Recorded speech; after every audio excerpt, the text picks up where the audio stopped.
taco. Try the new Cantina Crispy Chicken Taco from Taco Bell with your choice of creamy chipotle or avocado ranch at participating U.S. Taco Bell locations for a limited time. Contact local store for prices, hours, and participation which vary. Tax extra. iHeartRadio wants you to see REO Speedwagon, Styx, and Loverboy on their live and unzoomed tour in the city of your choice. This is Paul Dean from Loverboy. We'll take care of flights, hotel, and premium upfront tickets. And we'll get you the sail away and take it on the run VIP.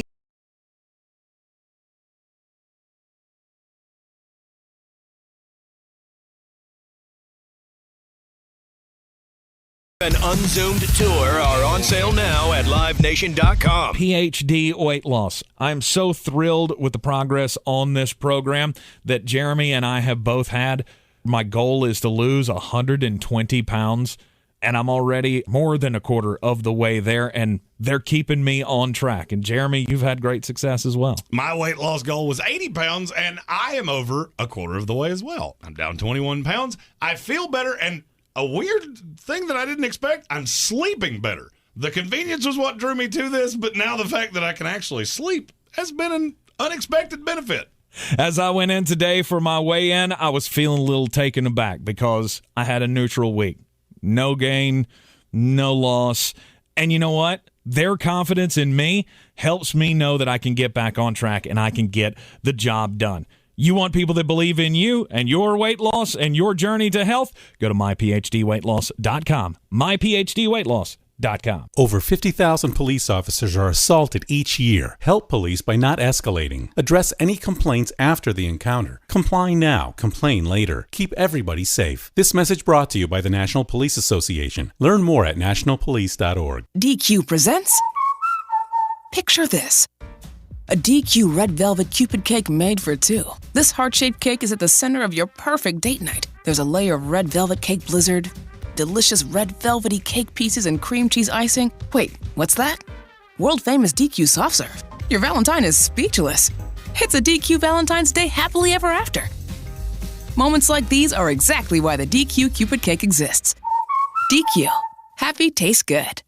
Rogue Combat Club, Asheville's home for comprehensive martial arts training, has a goal for our community, one that's stronger, more fit, and unwavers in its support of one another. Rogue Combat Club's instructors have competed at the highest levels and offer classes for everyone from young children to adults in Brazilian Jiu-Jitsu, Muay Thai, and wrestling.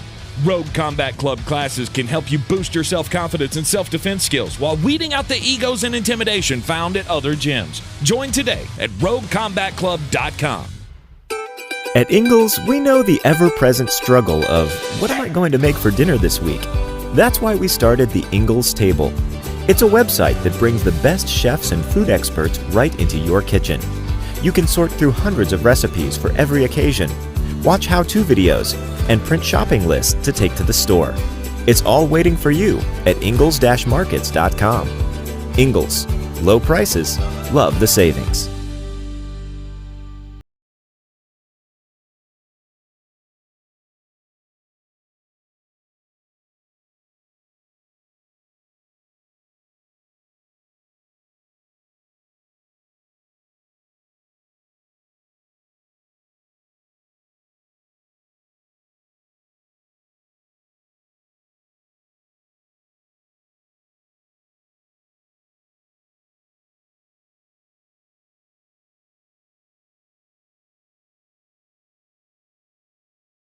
They're crazy, but this is what we do. This is what we do leading up to every big game of how big is this game and what all is on the line.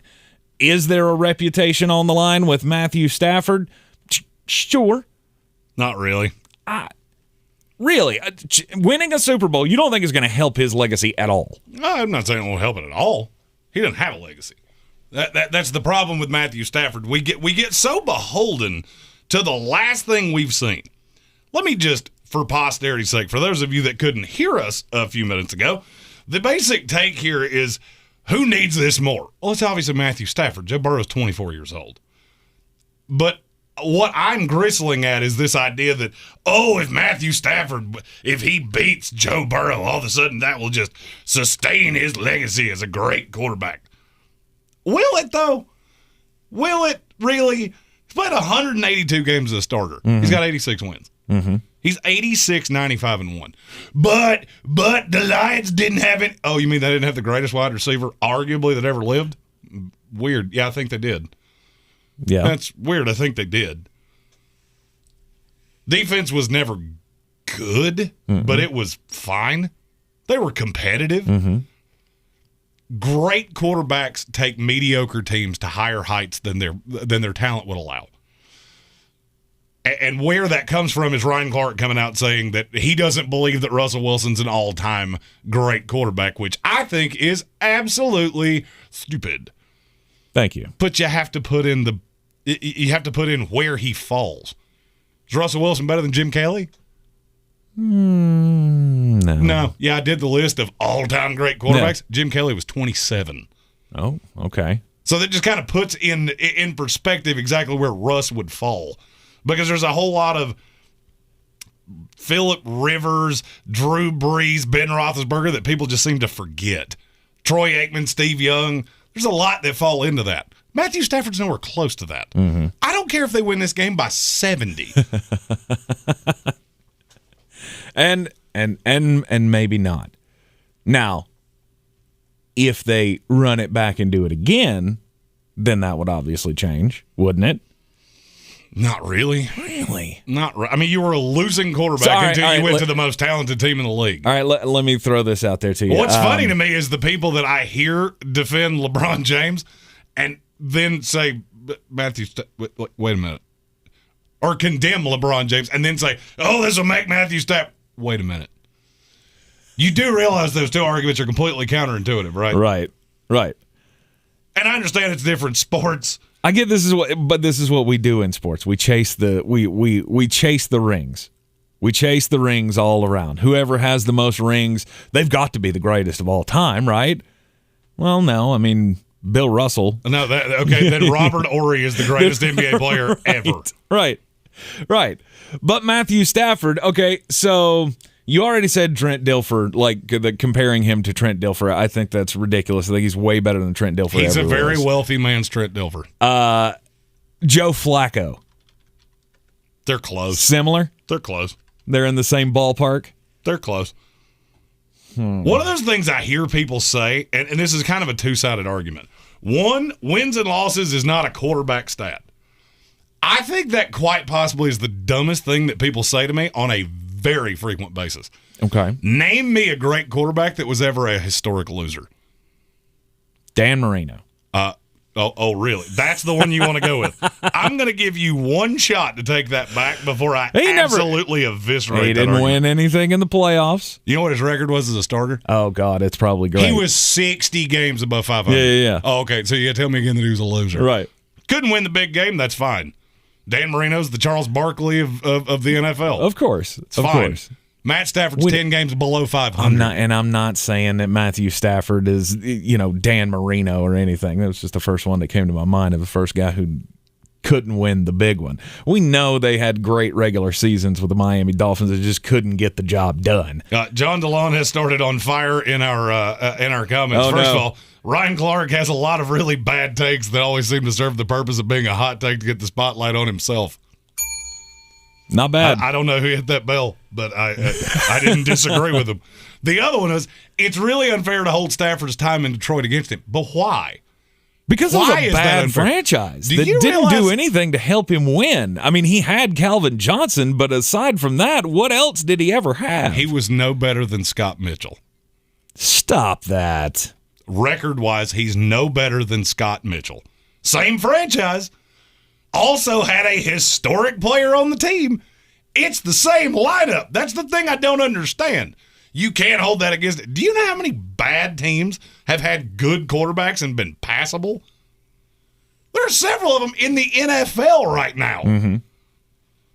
I don't understand why. It seems like Stafford is one of like a handful of guys I've ever seen that get a complete pass on the fact 10 years in, you've never done a thing. And I hate to take this back to somebody that I love. I'd rather have Jimmy Garoppolo than Matt Stafford, and it's not really all that close. Oh, my gosh. Why? Stafford is better at everything than Jimmy Garoppolo, is he not? No. I would say he got a better arm. He's more accurate, and that's fine. Jamarcus Russell had a better arm than any of them. Mm-hmm. Jimmy Garoppolo is a leader. I could argue Matt Stafford's not. And the closer we get to this game, I have a severe lean on it. Yeah, we'll talk about that Friday with Asheville Police Chief David Zack on location at the Super Bowl. Okay, I didn't know that until earlier today. What? That Chief Zack would actually be at the Super Bowl. Yeah. That has to be one of the great destination trips that I've ever seen. That as soon as I heard it, I went, "Oh, now I just want to hug you." Because you bought those tickets thinking your team was going to be there. Yeah. And they're not. Yeah, and this is one of those hallmark high water events of your life. And it's got a big old poo right in the middle of it that your team's just not there. This is just one giant stain on the whole experience of going to the Super Bowl when you expected your team was going to be there. All right, we totally didn't plan on talking about this, but I have to ask this question. Okay. If you bought tickets to the Super Bowl, would you still be happy to go if your team didn't make it? Yes. See, I'm the exact opposite. I'm going to be honest with you. The reason I wanted to ask this, I've always respected Chief Zack. He's one of my top 5 favorite people on this planet. Mm-hmm. But to be able to do that and have a good time, you're a better man than I am. Oh, absolutely. I mean, you're a better man than I am. With the Super Bowl, it's an experience. Now, would I rather my team be there? Yes. Would I ever buy Super Bowl tickets hoping that my team goes? No. Oh, no, I wouldn't. Oh, I would. As a Jets fan, you would borderline have to win a lottery to get a Jets ticket. Oh, that sounds totally like something that you would do. I'm buying Super Bowl tickets, and if we don't go, then I'm just burning the house down. But see, I would do it knowing we were good. There's only really been a handful of times in my life that I could have justified doing it. Right. So, I've just been dumbfounded by I'm too petty for that. If we lost the way that the Buffalo Bills lost, I would ruin that experience for every person that went. There is no doubt in my mind that would be the worst experience for everyone around me because I would hate everything. But why? Why do you choose to live in this little box of angry Jets man? Because it would be fantastic if my team was there. Right. But going to watch the Rams and the Bengals, yeah, I'll pass. And Kelvin Joyner had a great point. See, because my luck, it would be, let's see, what would be the worst? Bucks, Patriots. That would be my luck. I buy tickets, somehow Kyle Trask or Tom Brady comes back or something just to irritate me. Right. And that's what I have to watch. Now, I know Chief Zack really well. He doesn't have a vested rooting interest against either of these teams. Mm-hmm. I have gained a whole new layer of respect that you could take this trip with your team not being in it. Have you ever wanted to go to a Super Bowl that your team wasn't in? Like somebody. It depends on how you're asking me. All right. So like. Just to go? This is like 2 weeks before the game. Are you asking me? Say the game's being held down in Atlanta, and buddy of yours comes up and says, "Hey man, I got an extra seat for the Super Bowl. You want to go with me?" It doesn't matter who's playing. It's the Tennessee Titans and the Seattle Seahawks. Don't care. Am I going as a member of the media or as a fan? You're going as a fan. Out. Really? Secret out. Wouldn't go in Atlanta. Wouldn't go in Charlotte. Wouldn't go if it was at the Harris Cherokee Event Center right down the street. Why? Out. No way. No way. Why? Even if my team was bad and I had mentally checked out on it long ago. Yeah. No, I'm good. Now, you give me a media cred and you get me in some of those circles, yeah, now I'll go. Now you'll go. Yeah, now I'll go. That's a weird way to look at things, but okay. I'm not going to lie. I don't love the in-stadium experience. Oh, I do. Being in Carolina has completely ruined me. You put me in a suite, I'm in. I'm your guy. Now, if you're telling me I've got to sit in a seat in October, November outside, no, I'm good. And I get to deal with some meatball that's had 47 beers, no, I'm good. Wow. Because see, at my house, I'm the meatball that's had 47 beers. Yeah. So just Brian Hall just totally ruined the experience of an NFL game for you by taking you to the suite. I'll be honest with you. I hadn't been in an arena or a stadium of any kind before that in quite some time. I've had really bad since you went to the ACC in-stadium tournament. luck. Yeah, and that was good, but I had a connection there. Right. You were rooting for Florida State. Well, no, not even that. I'm friends with a member of Leonard Hamilton's family, so Right. I had access that's, not. It's better. I'll put it this way: it's better than what you could have gotten. Right. So that was kind of the high side for me. Okay. All right. So Jeremy is not interested in sports fan things unless he gets extra perks that the rest of us don't get access to. Correct. Totally makes sense. Completely fits the mullet persona. Correct. Understood. Yeah, I don't. Completely understood. That's just, and I totally didn't mean to derail the conversation. That's been bouncing around my head. No, it was an important discussion to have. It gave us a nice window into the mind. Well, and the Super Bowl could be a little different because it cost about $6,000 just to get in the door. See, that's what I'm saying. The Super Bowl is an experience, and I don't have to be a fan of one of the teams in it to want to be a part of that entire scene. I do. Just all of the fan fest things that are going on, the Super Bowl parties that are going on around the stadium. Like, it's just a different kind of an atmosphere rather than a week 2 game of the regular season. Yeah, not to me. Yeah. I'm good. I'm good. I don't want to. I mean, for me, even if I went, I don't want to do all of those things. Oh, it's a red carpet. It's the Vogue or Maxim or one of those does a party around the Super Bowl every year. Yeah. I'm good. I don't want to. If we said we could get you into the party, then you're in. What kind of beer are they serving? And oh, come on. If we're going to, like, the Playboy party. Oh, no, that's different. Right. Like, that's 100% different. Or whatever. I mean, it doesn't have to be that. It could be Apple. Out. It could be the Apple party. I won't carry an Apple phone. You think I would go to a bunch of nerds with pocket protectors talking about the analytics of the Super Bowl? Yeah, I'm good. I'll pass. No, don't ask me why my Joe Exotic voice and my Apple employee voice is the same because I don't know. I don't have a good answer to that. Yeah, no, not at all. John DeLon said HD TV and the average fan now being a nitwit that doesn't know anything about football has really dulled the experience and the desire of going to a football game. I can understand that, but I'm still in. Yeah, I'm not. If it's I got a very large television and a very comfortable chair.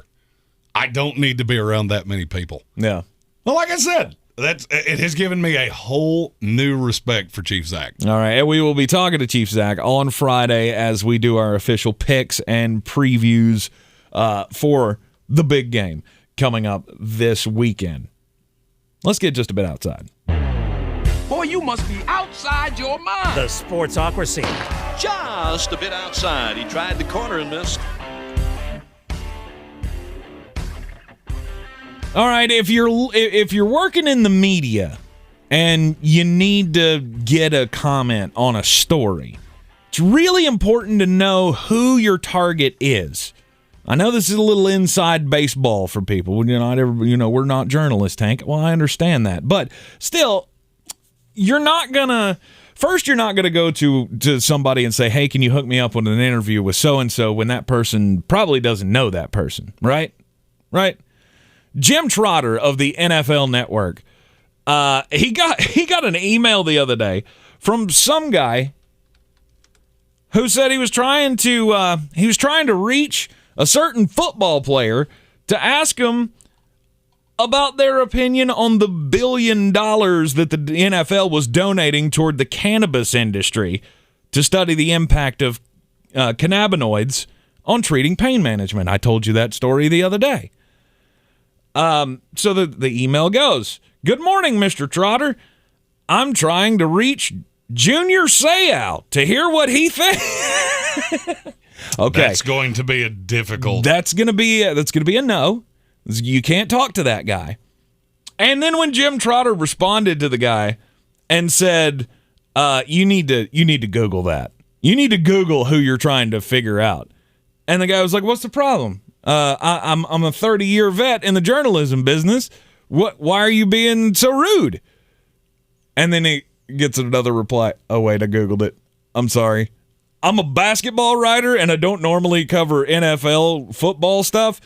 So, that's my bad. I had no idea that 10 years ago, Junior Seau passed away That is the weirdest thing ever. Now, it's also sparked a discussion. If you're Jim Trotter, was he in his, because he posted this out on social media. He put the screenshot of the email and everything, tried to black out the guy's name, but apparently he didn't do it very well.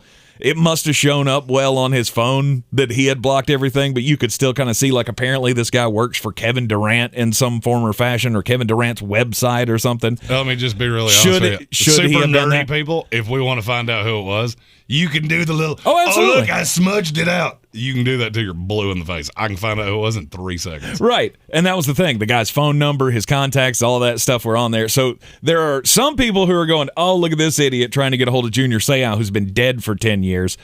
And then there's the other side that are going after Jim Trotter for saying you should not have put his stuff out on social media. Because now you've essentially doxed him, and everybody's got his phone number. I mean... Who cares that much? But who cares enough to call that number? I have no idea. I've seen this story 3 times. I didn't even notice it until you pointed it out to me. I'm not going to call you. No. Your stupidity is out there for everybody to see. As well it should be. As well it should be. Don't do that. And don't. Just a precursory, just one Google search. GTS. That's the other thing. How did he come up with the name? How did he come up with the name Junior Seau to talk about cannabinoids? I have no idea. It's beyond me. We have breaking news. Don't hit the stupid button. Oh, I want to hit it. Arch Manning has trimmed his list. He will no longer consider Clemson. Oh. However, we're not really close to a declaration. I don't know what Clemson would had to have done for him to say, nope. Yeah. He's been there twice, but they're now out. The report among people close to him say that the decision is now down to Alabama, Ole Miss, Georgia, and Texas. So you're saying there's a chance. This kid better be really good. If we talk about his recruitment for 3 full years, you better be really special. I've always said I feel like it. Part of me feels bad for building these guys up this way because it never comes to fruition. They never pay off on what they're built up to be. There's only one. There's only one that I can think of that has done it, or 2. One is Ken Griffey Jr. We were all talking about him when he was a wee little feller. And then the other one is LeBron James. LeBron James spent his high school career in the spotlight, being on all the magazine covers, and will he be the next guy? He's the only one that's ever lived up to him. Those 2 guys, I think, are the only 2 that have ever been able to live up to the standard that we all had in our minds of this is what this guy is supposed to be. Now, Arch is completely different because his daddy was, or his uncle was Peyton Manning. It'd be different if he was, if he didn't have Peyton as the standard bearer there. I just feel like we're setting ourselves up. I mean, it's like Bronny, LeBron James' son. Do we think that he's going to be, does he have those hopes that he's going to be the next greatest of all time? Of course he does. In the comments, John DeLon said, I've heard several recruiting guys say that if Arch Manning's last name was Smith, he'd drop about a half dozen spots in the quarterback rankings. Maybe so. It's funny you said it that way because I said the exact same thing about Eli Manning about 15 years ago. His name was Eli Smith. He would have been a 3rd-round pick. Right. I don't know. Have you been scouting him already? Have you been scouting Arch tape? No. I don't do high school tape. Look, we can't draft you, so I don't care. Speaking of drafts, first set of 7-round mock drafts officially out. Yes. Excellent. AFC East currently out. NFC East will be out tomorrow, along with the South of both the AFC and the NFC. Yep. And we will have all of those continuing to come out until we get each and every team covered. Don't forget to subscribe to the Sportsocracy on YouTube so you can get all of our content as it comes out. NBA talk. We haven't done this in a while. Feels weird. I feel like the NBA season doesn't start until the trade deadline. Pretty much, because, you've had, where are we at? We're like 60 games in? No. 50 games in? Something like that? No, you're not that deep. Because the season runs until the end of April. Oh, the Hornets I saw this morning, they were, 20? 55. You're right at 55. Yeah, they're 28 and 27. So, Anyway, two big trades. Trade deadline's coming up Thursday at 3 o'clock. And there's been nothing breaking on the Ben Simmons stuff, all of that. That seems what everybody wants to talk about. If I were Portland, or if I were Philadelphia, I would call right now and go, all right, just hear me out. I saw what you got for C.J. McCollum. I will give you Ben Simmons for Damian Lillard. And just see if they'll do it. Just see what their response is. That's what New Orleans did with, we'll give you Josh Hart and 2 first round. Done. Whoa! That is not how I thought that was going to go. And you got Larry Nance Jr. in the deal, too. Oh, yeah. The New Orleans Pelicans and the Portland Trailblazers have made a big trade, as have the Pacers and the Sacramento Kings. The Pelicans are getting C.J. McCollum, Larry Nance, and Tony Snell. Tony Snell's the most irrelevant part of that deal. One of the most irrelevant parts of a deal I've ever heard. And then the Blazers, in return, will get a 2022 first-round pick, highly protected, I have to imagine. It just said protected, so I don't know. 5th through 14th. It's back into the lottery protected, so if it lands in the top 4, it does convey. Oh, wow. If not, it'll have another protection next year. I have no idea what that is. They get 2 second-round picks. Woo. They get Josh Hart. Who's had a good year. Yeah. Thomas Satoransky. Who didn't even play for them. Nikhil Alexander-Walker. Yay. And Didi Lozada. Yeah, that is. You remember when in Jack and the Giant Beanstalk, he had the money, and he took the money, and or the goat, or what did he give up for the magic beans? A cow. Yeah, cow. Yeah, I'm not a big fairy tale guy, so sorry. The Blazers had the cow money, and they went to New Orleans and they said, "We'll give you these magic beans. Would you like them?" And the what I've heard about this is, oh, look how much cap space Portland has. Who cares? Who in their right mind looks at a Portland team that is now Damian Lillard, Anthony Simons, and a bunch of dudes, right, and goes, yeah, I'm going to win a title with that. Damian Lillard has to be sitting at home right now going, get me out of here. Well, I don't know. With the moves that they made, I think I read earlier where they only have like $68 million on the books next year. Oh, they have plenty of cap space. Here's the problem. Nobody's going to take it. Nobody will take their money. No. Name me the biggest free agent signing in Blazers history. Right. Scottie Pippen. Yeah, how'd that work out? Where they gave him $80 million. And look, and Evan Doyle in our comments said, should the Kings just sell the franchise? Yes. I think the NBA should contract 10 teams. I know they never will. No, I'm well aware of that, happen. but they should. Because there is about a third of the NBA that makes it absolutely unwatchable. If the Houston Rockets gave me season tickets at mid-court in the front row, you would have to put a fresh $100 bill on those every single night to get me to use them. Mm-hmm. Kings, but you have same way. But you have one good off season, and you could be right back in the mix of things. And how exactly are you going to do that? I don't know. You think you're going to convince Houston James Rockets, Harden to sign with the Blazers? You said the Houston Rockets, and Houston had what? They brought in Russell Westbrook and Chris Paul. I mean, at least their franchise was in the playoffs those years. And where'd you get to? Oh, of nowhere. course. Oh, okay. You were like the 6th loser. Well, Tremendous. A step up for the Portland Trailblazers would be winning a playoff series. Yeah, and for me, I'd rather just be terrible. You know what? Just trade Dame Lillard for Ben Simmons. At least you'll trend on Twitter about once a week. Right. Otherwise, nobody's paying attention. Who cares? Yeah. Who is looking at that team going, oh, yeah, I can. There are literally, I did the math earlier when this trade broke. There are a third of the teams in the NBA that you could contract them right now and no one would care. The Houston Rockets, Oklahoma City Thunder, Sacramento Kings, San Antonio Spurs, Portland Trailblazers, New Orleans Pelicans, Orlando Magic, Detroit Pistons, Indiana Pacers, Washington Wizards. Mm-hmm. Just cut them all. Just get rid of all of them. Nobody would care. Divvy out the players.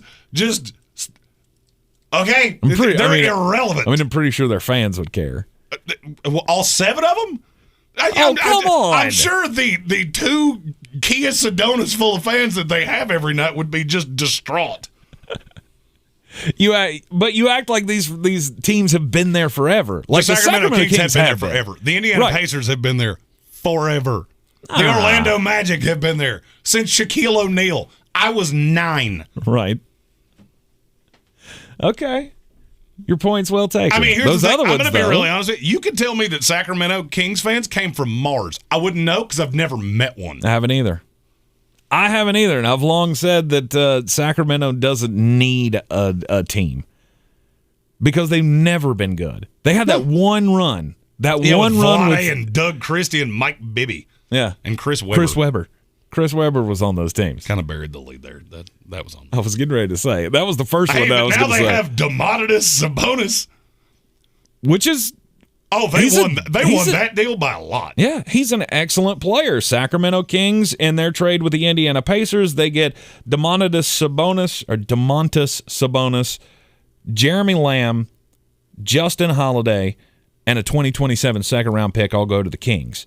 The Kings, in return, send the Pacers Tyrese Halliburton, Magic Beans, Buddy Held, and Tristan Thompson. I know that I cover the NFL draft much more aggressively than I cover the NBA draft. Right. I do cover the NBA draft as well. I'm going to give you a strategery. If you're a Charlotte Hornets, Sacramento Kings, any of these small market teams, if you draft a player that in their rookie year everybody loses their mind about, trade them immediately. Immediately. What is the high side for Tyrese Halliburton? And I need you to understand, I like him a lot. The high side? What can he Best ever he be? Could possibly be. There's a player in the NBA that's kind of what I'm looking for is a name. I don't know. He could be Donovan Mitchell if everything broke the right way. Okay. If everything broke the right way. Right. You just gave up a player that is almost that right now. Multiple-time All-Star. Mm-hmm. You just gave that up for a guy that might become that. Well, he had to. He had too many tall guys, apparently. Because now they're talking about keeping Miles Turner. The Indiana Pacers, if you really need chairs in your house, they will sell you some stadium seats. $8, they'll give them to you right now. I mean, since this broke, they've been talking about, Miles Turner, there's no need to trade him now because he's happy. He's happy to be with Tyrese Halliburton. So, and I mean, Malcolm Brogdon, yay. Yeah. That'll be a fun team. That'll be a fun team that their primetime games get played on ESPN 8, the Ocho, right after squirrel skiing and cornhole. I mean, does the trade mean anything in the hierarchy of the NBA as far as one of these teams who received getting much better? Oh, let me break it down. Let me grade all 4 of these trades, or all 4 of these teams after the trades. Okay. The Sacramento Kings went from god-awful to irrelevant. The Portland Trailblazers went from irrelevant to horror-awful.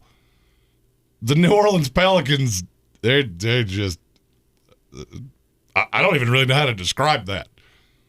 I think they still have to wear name placards to work. Like, hey, who's that guy? That's our second-string point guard. I don't know his name, but I know he wears a jersey too, so we should probably figure out who he is. And Indiana, if I lived in the stadium, I would go to dinner when the game started to get away from them. Nice. We have Karis LeVert and Miles Turner. Because you've got everybody trying to spin this like, oh, look, now that Domantas Sabonis is in Sacramento and he teams up with De'Aaron Fox, this is going to be another level team. No, it's not. Oh, I mean, it'll help. I mean, De'Aaron Fox is the best point guard that Domantas Sabonis has ever played with. Sure. However, it's still Sacramento. Mm-hmm. You could give Sacramento 3 times more money than any other team in the NBA had. They would still be bad. Right. I mean, these are all bottom-feeding teams in the NBA right now. Havoc in our comments said, I work right next to the King Stadium. We're so much busier when the Lakers or good teams come to play. Oh, yeah. Yeah, I have always said this about baseball and the NBA. You could cut a third of the teams, and it would fix no less than 60% of your problem. Okay, fewer teams, fewer games. better teams, more enjoyable basketball. That's why I've always laughed at the NBA but that way they're pouring so much money into the G League. Who in the world cares about the G League? Right. If you can't play in this watered-down NBA, you would have to give me $8 to come watch you play. Right. The only reason it's even worth turning on is there are a few guys that will end up being back into the lottery picks. Mm-hmm. But if you did that, then Charlotte wouldn't have a team probably. Oh no, Charlotte's in the top 20. You've got enough talent now. If we're gonna do it, now is the key time to do it ever, because you are in golden shape. Right. I feel like most years though that we'd be on the chopping block. And I know exactly what you're saying. Yeah. I don't know that you would. I don't know that you would. All right. Anyway, I don't feel like if you wanted to run from law enforcement, a Sacramento Kings game would be the ultimate place to hide because no one would ever see you. Oh, what if they catch me on camera? Nobody's watching it anyway. I was going to say, who cares? That you're going to be the only one there. You'd be easy to find in that case. Yeah, you'd be. Oh, look, I'm on television. That must be that guy. If anybody was watching this, I would be terrified. I've seen all of the all of the prognostication after all of this. Like, this makes this team better. Like the Pelicans.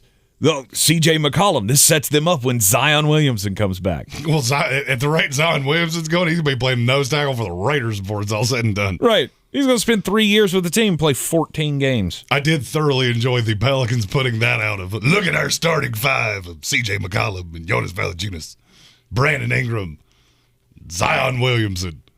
Is that a recent picture of Zion? Because that does not look like the guy I saw. It does not. Jeremy, you got the picks of the night coming up next. Well, it can't go any worse than last night did, so yes. No. We need a rebound here in Greene on Greene. He'll give them to us coming up next. Nashville, Monsters of Rock and Roll website. March 18th and 19th, Monster TNT explodes into the Egg Center. Here they come, metallic monsters and raw horsepower, starring the high-flying school bus called Higher Education. 3 monster shows. Tickets now at MonsterTNT.com or buy at Allen's Jewelry and Pawn for free pit passes. Monster TNT, the Egg Center. Hi, I'm Emmitt Smith, Pro Football Hall of Famer and 3-time champion. Pro Football's all-time leading rusher Emmitt Smith talks about joint pain. Trust me, I know about joint pain. Sure, I made it look easy, but if my body could speak, it would say, I'm in pain. Are you living with chronic joint pain? Knees, hips, lower back, shoulders? Don't just assume the old treatments are the only treatments. I've gone under the knife to get rid of pain, but now there are options, and you need to check them out. Emmitt's talking about QC Kinetics, exciting new natural biologic therapies that can repair and restore damaged tissue in your joints. New options, now available here. You can encourage your body to actually heal itself with the help of QC Kinetics. Real relief with no surgery, no drugs, no downtime. Call the local medical professionals at QC Kinetics for regenerative restorative treatments with lasting relief. But now, you and I, we have help. QC Kinetics. Start now with a free consultation at QC Kinetics. 828-333-9517. That's 828-333-9517. Call today. 333-9517. Getting a flu shot helps us stay healthy, so we don't miss out on what matters. Like that family movie night your daughter can't live without.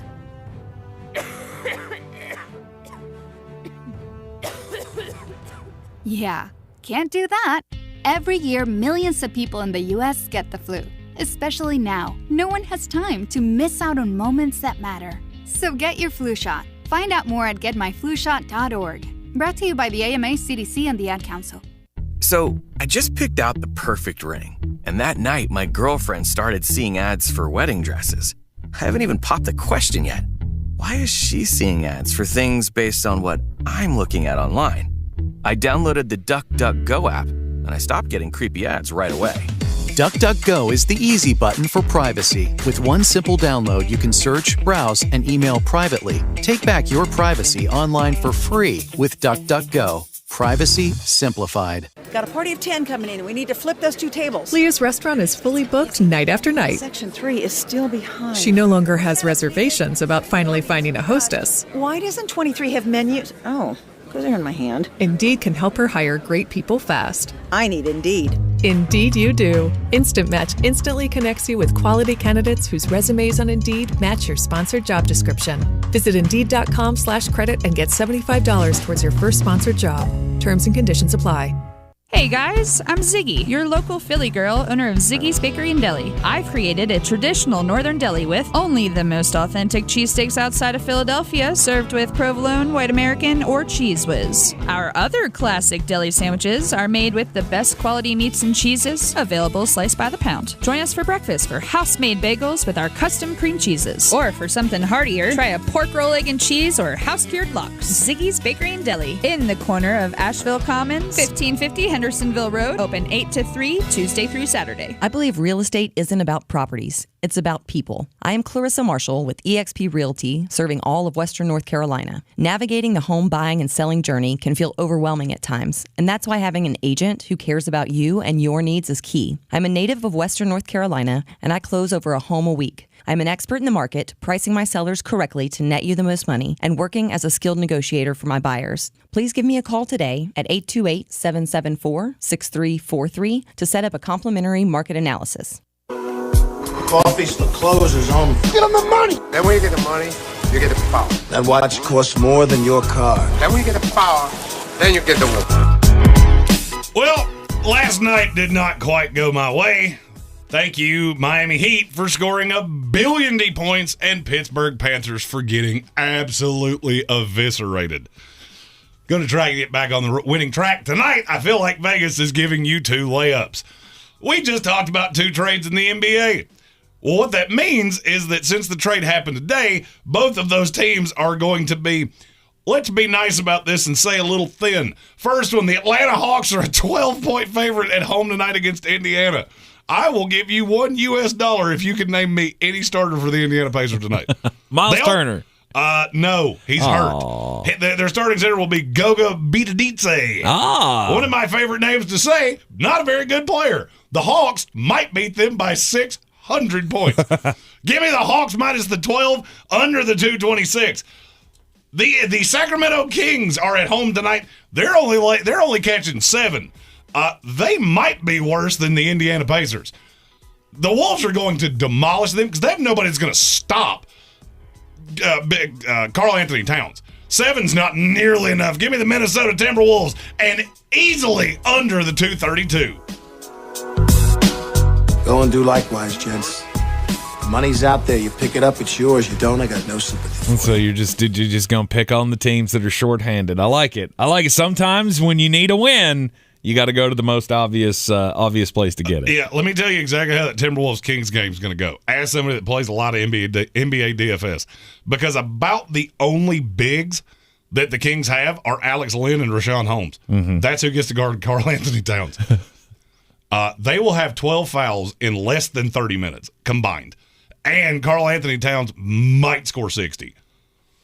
You can take all those wagers over to BetUs.com, BetUS.com. Use the promo code SPORTSOCRACY. Get a 125% deposit bonus on whatever you put in up to $2,500. Again, the promo code SPORTSOCRACY at BetUS.com. Today, my wife sent me a picture, Jeremy, of myself 6 years ago. And I was standing at a Mardi Gras parade. And I looked like I should have been afloat in the Mardi Gras parade. I was a massive human being 6 years ago, and thankfully, I can definitely tell the difference today on the difference in my body shape with PhD weight loss. This program has been going phenomenally for me. I could definitely tell the difference, and I know you've been struggling with weight gain since your fighting days. Are you noticing the difference now? This is actually the first time I've been below 260 in well over 8 years. I'm sleeping better. I feel better. And one of the things that I can't strive enough is the convenience. That's what got me in this shape. Fast food was always easier. This is easy. It's nutritious, and it makes me feel worlds better. Dr. Ashley Lucas, a former professional athlete herself, worked with professional athletes to set up this program to teach everyone how to more efficiently burn the fat in your body. And guess what? They can make it happen for you. Jeremy and I have a combined goal, a weight loss goal of 200 pounds lost. We're both over 50 pounds lost just 2.5 months into the PhD weight loss program. Go to myphdweightloss.com, myphdweightloss.com. Coming up in the second hour, we will continue our Super Bowl previews with the Bengals offense against the Rams defense. You got both of these squads are loaded with stars on either side. Oh, I'm really trying hard to figure out who has the advantage here. I'm glad we're doing this exercise because it's helping me work through some things as we head to the big game this weekend at SoFi Stadium in Los Angeles. Bengals offense versus the Rams defense, plus we've got a whole slew of happenings when it comes to coaching hires, GM hires, all of it coming your way in the Sportsocracy. Also, you can go to thesportsocracy.com, vote on our overrated band bracket. We may have left out the Who, but there are 64 teams, 64 band teams that need your votes. And frankly, I need you to go vote against Creed. I need Creed to not advance. As I looked at the early returns, and Creed is aggressively winning, and I don't like that. I don't know why you are pushing back against that. Because that's wrong, okay? It's not wrong. Creed is a legendary band, and if it wasn't for Scott Stapp, they would have been Beatles-level good throughout the 2000s. But it didn't go that way. Creed, Nickelback, Grateful Dead, all of these overrated bands. Go and vote for them right now at thesportsocracy.com. Sports Center Update is coming next. This is your Exergen Temporal Scanner weather forecast on ESPN Asheville. Well, sunshine in the forecast for midweek and some warmer temperatures here in Asheville. We're talking about some near 60-degree numbers to look forward to Thursday and Friday. Our low tonight, cool at 25 degrees. We're behind a little modest front that's pushed all the way to the coast in North Carolina. Sunshine Wednesday, high 54, low 30, and mid and upper 50s with sunshine late week for Thursday and Friday. I'm meteorologist Scott Larimore. That's the latest Weather Channel forecast. This report is sponsored by Dairy Queen. DQ fans, Valentine's Day needs no reservations. Just a DQ Cupid cake. It's got a layer of red velvet cake blizzard, cake pieces, and cream cheese icing. And it's the perfect size for two. So head to DQ and make the DQ Cupid cake the centerpiece of your celebration. Only at your DQ. Happy tastes good. Wednesday, February 23rd, the Orange Peel presents Zoso, the ultimate Led Zeppelin experience, performing the most accurate and captivating Led Zeppelin show since The Real Thing. Get your tickets now, online at theorangepeel.net. Don't miss Zoso, the ultimate Led Zeppelin experience, live Wednesday, February 23rd. See you at the Peel. Blitz that holiday debt and get $1,000 in your hand. I just won $1,000. Listen every hour from 7 a.m. to 7 p.m. weekdays for your chance to win $1,000. Happening now.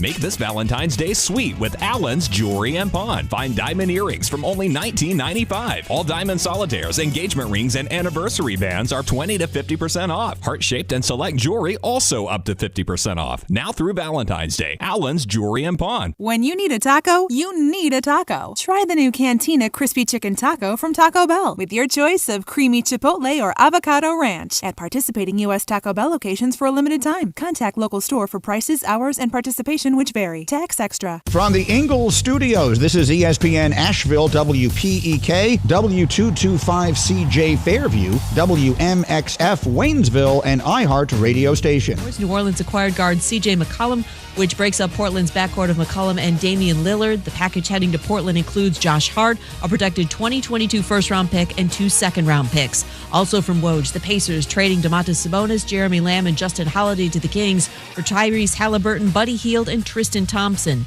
Not exactly the right move by Sacramento, in the opinion of ESPN NBA analyst J.J. Redick. If I'm the Kings, I'm not giving up Tyrese Halliburton. He's been even better in his second year than he was in his rookie year. They also just traded away their 2 best three-point shooters in Tyrese and Buddy Hield around a guy in Sabonis that doesn't shoot threes It's a head scratcher for me. JJ Redick on this just in. Nets guard James Harden hamstring tightness out a third straight game tonight versus the Celtics. He declined today to comment on anything other than his playing status as speculation ramps up ahead of Thursday's NBA trade deadline at 3 Eastern. Brought to you by Capital One Auto Navigator, where you can find a car, get pre-qualified instantly, and see your real monthly payment without impacting your credit score. Capital One, what's in your wallet? Terms and conditions apply. Find out more at CapitalOne.com/Auto Navigator. Now your chance to win $1,000. Just enter this nationwide keyword on our website, bank. That's bank. Enter it on our station website now. Log on now to ESPNAVL.com. He's a degenerate gambler. You are a smelly pirate hooker. And he's cheaper than oxygen. He's useless. But somehow, they make it work. Jeremy Greene, Tank Spencer. There's no holding back in the Sportsocracy. Presented by Ingles Supermarkets. And welcome back into the Sportsocracy here on ESPN Asheville. 92.9 FM, 880 AM, and 1400. The Sportsocracy heard everywhere on the iHeartRadio app, seen everywhere on YouTube.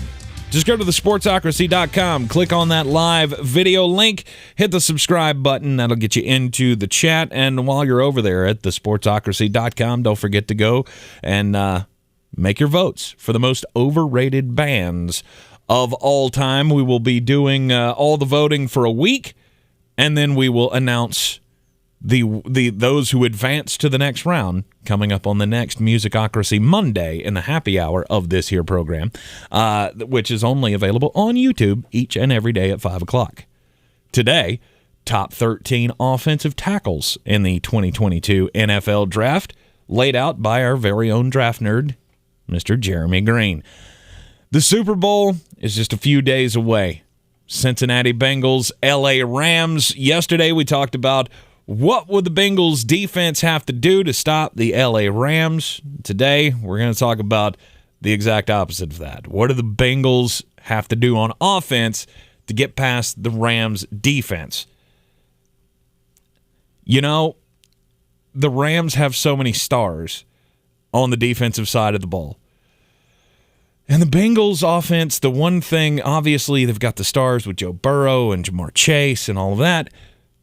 The problem that I have, I don't see how their offensive line is going to be able to stand up against Von Miller and Aaron Donald, especially. Well, the thing that's greatly overrated is exactly what you just said.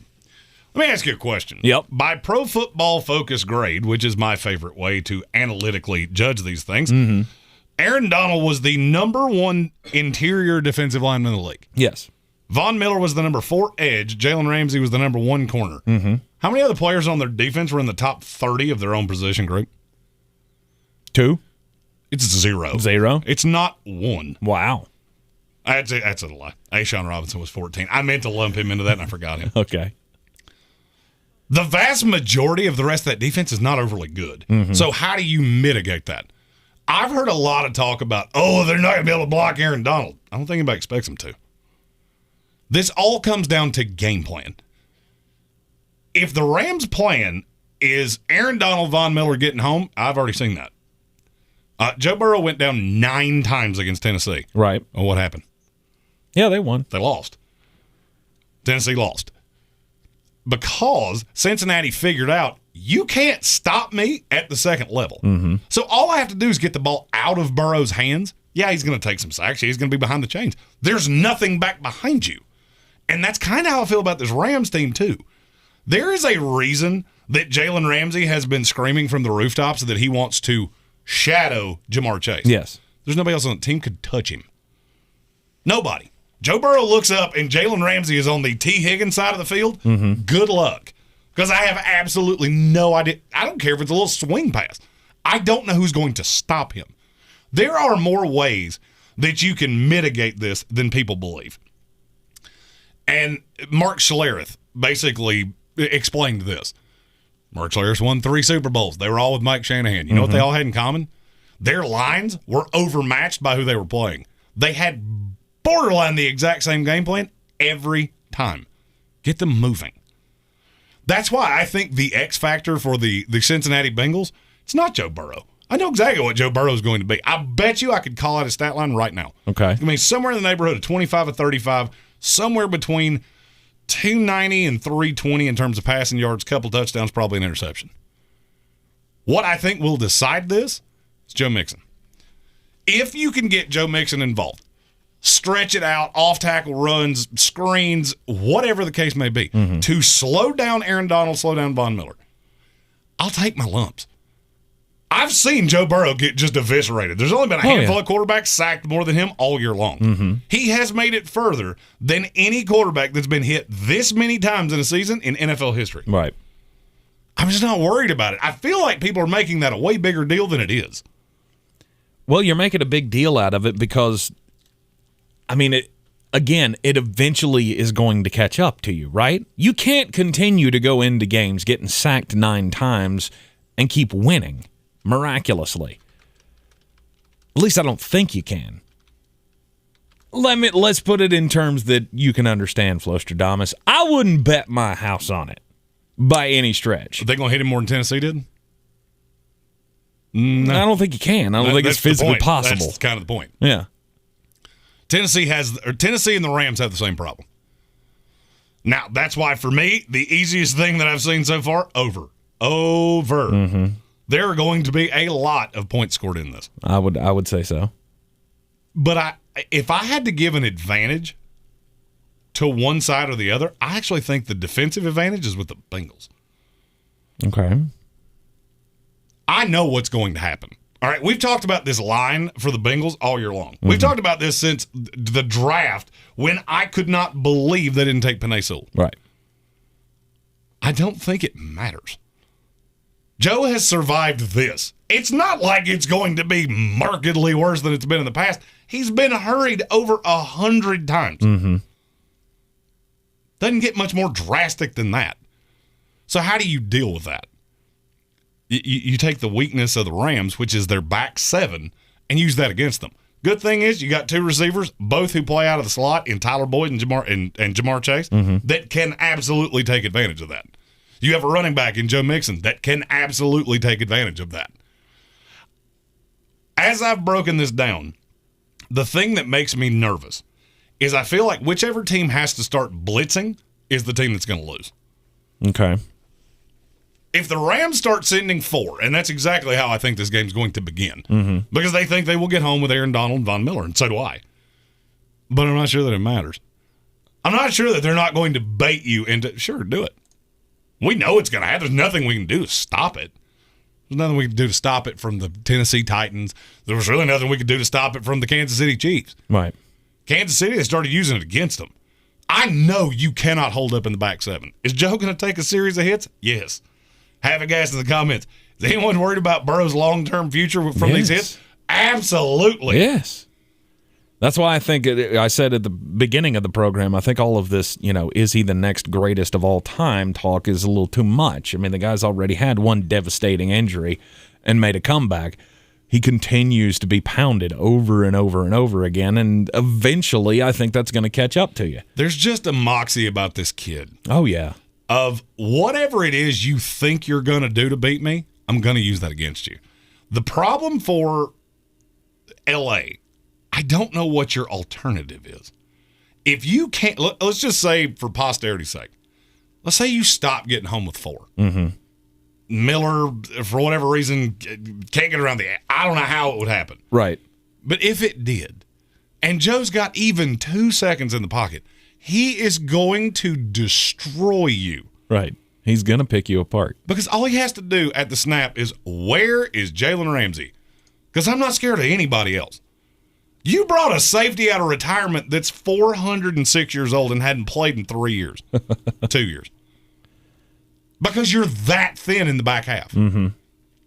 That's probably the worst way you could be set up to take on Joe Burrow of any way a team could be built in the NFL.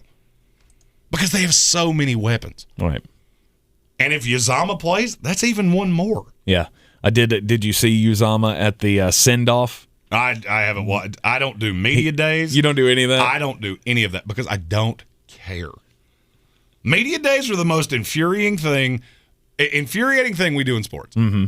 Because it's all these entertainment tonight. What's your favorite candy bar? I don't care. They had the team send off, and Uzama gets up there to speak, and he comes out and he's got the brace on his leg.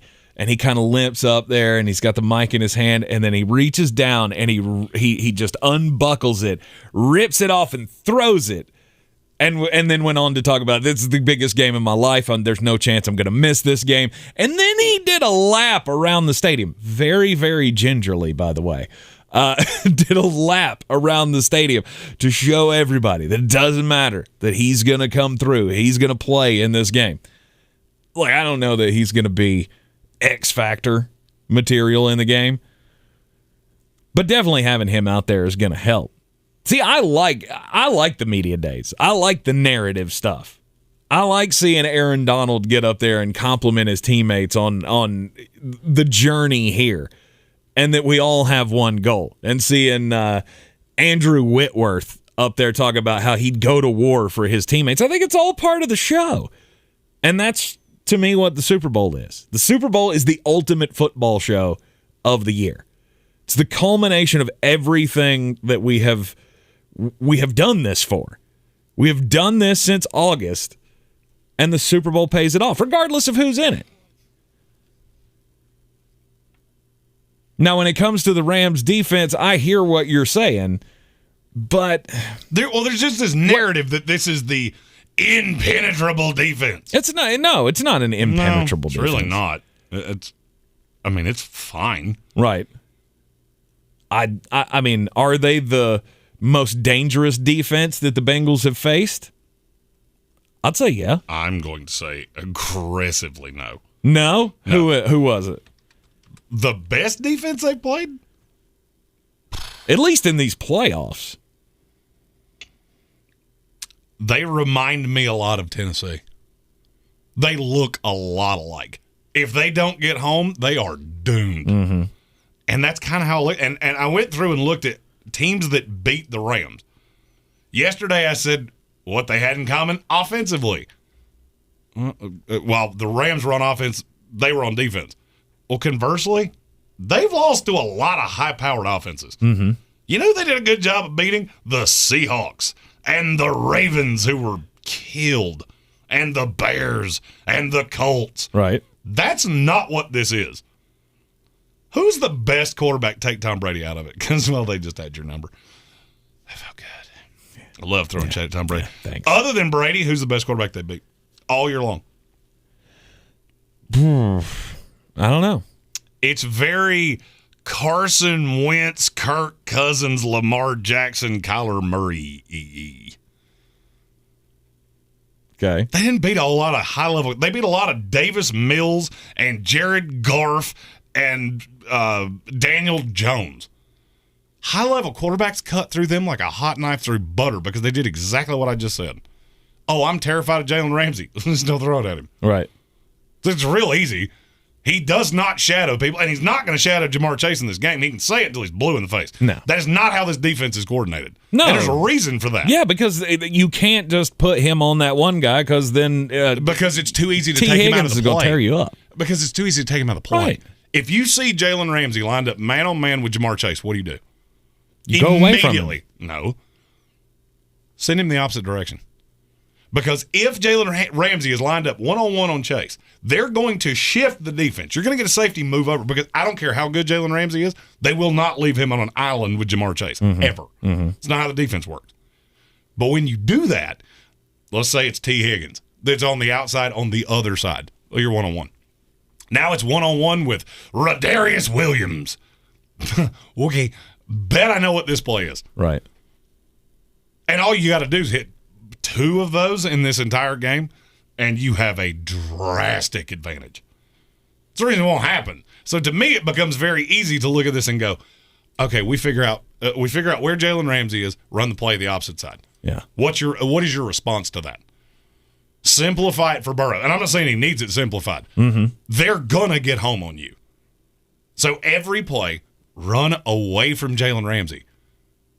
If you break down the metrics, plays that went to the Jalen Ramsey side, how many defenses in the NFL were better QBR allowed by your defense? How many defenses in the NFL were better than the Rams? 3. It's 0. Okay. How many were better when you go the opposite side?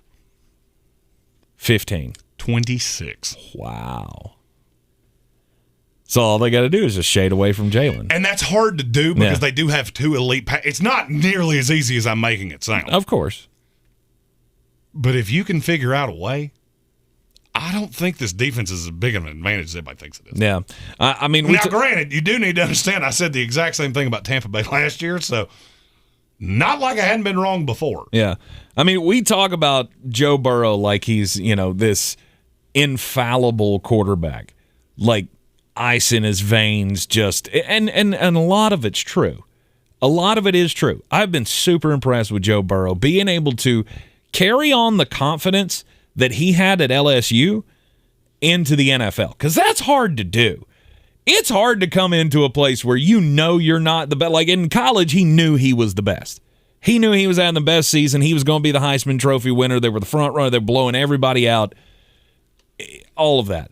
You come into the NFL, it's a completely different story. It's hard to continue to have that kind of confidence in yourself, but Joe Burrow does. It's one of the reasons that I picked him to win, or at least picked him against the spread in these playoff games, because they're just it's a different it's a different thing when you have that attitude, when you have that I'm going out there, we play our best, nobody can touch us kind of thing. But he hasn't been great under pressure. The stats show that when he is under pressure in these playoffs, his passer scores have dropped dramatically. And I know that that happens with many quarterbacks. I get it. I'm just saying, if you can get that pressure, then that's gonna have an effect. Is it the end all be all? No, Tennessee proved that already. Tennessee proved you could still get beat and still get after Joe Burrow. Let's play a fun game. Just since you threw out a stat that I can completely invalidate. Oh, okay. Passer rating in a clean pocket. Mm-hmm. What is Joe Burrow's? I don't know. What is it? 112. Okay. Matt Stafford's is 112.1. Okay. What's their passer rating under pressure? Markedly lower. Stafford's is an 80. Burrow's is a 90. Okay. If pressure's going to affect anybody on Sunday, it'll be Matt Stafford. And to me, that's not even doubtable. Yeah, Burrow's been under pressure all year long. Sure. And his passer rating in the playoffs when under pressure, it's at 40 now. It's different than it was when he was in the regular season.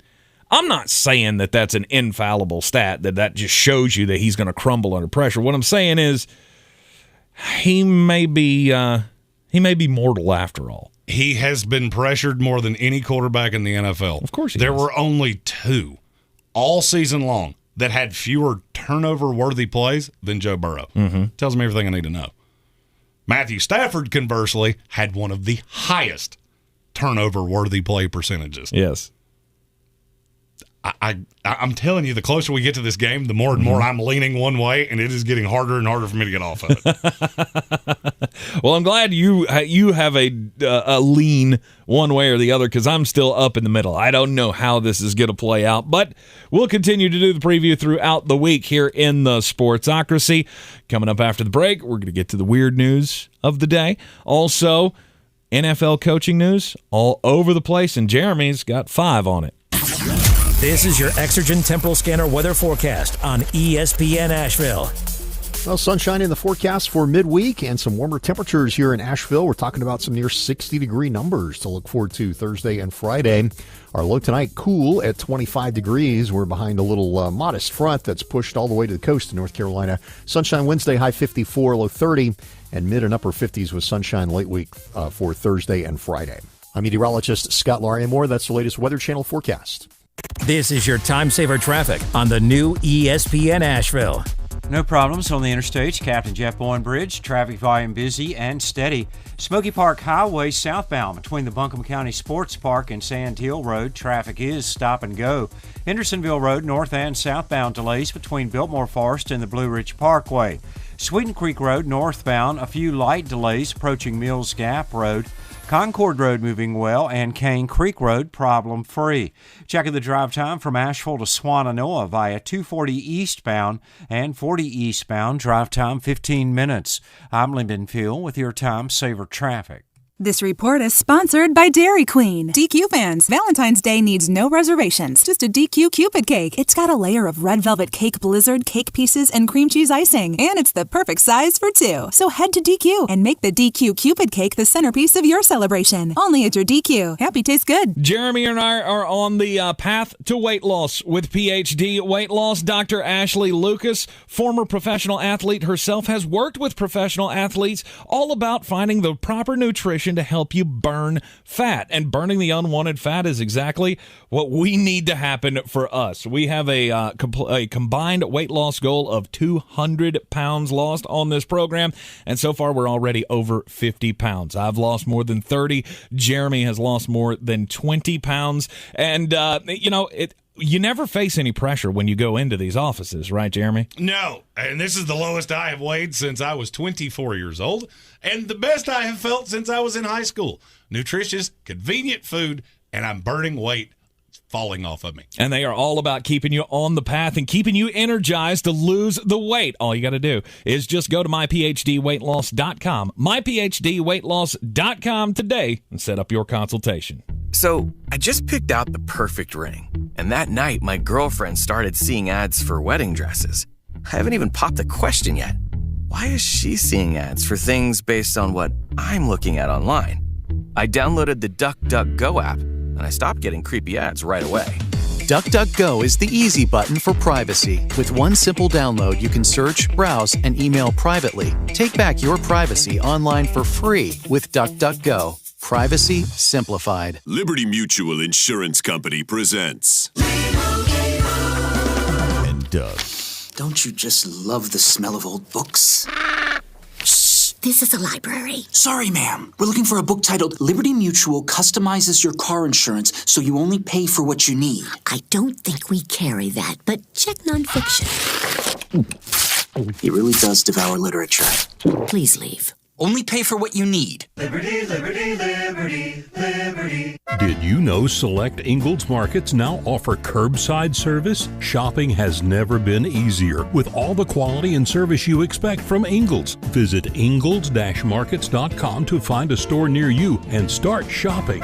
I believe real estate isn't about properties. It's about people. I am Clarissa Marshall with eXp Realty, serving all of Western North Carolina. Navigating the home buying and selling journey can feel overwhelming at times, and that's why having an agent who cares about you and your needs is key. I'm a native of Western North Carolina, and I close over a home a week. I'm an expert in the market, pricing my sellers correctly to net you the most money, and working as a skilled negotiator for my buyers. Please give me a call today at 828-774-6343 to set up a complimentary market analysis.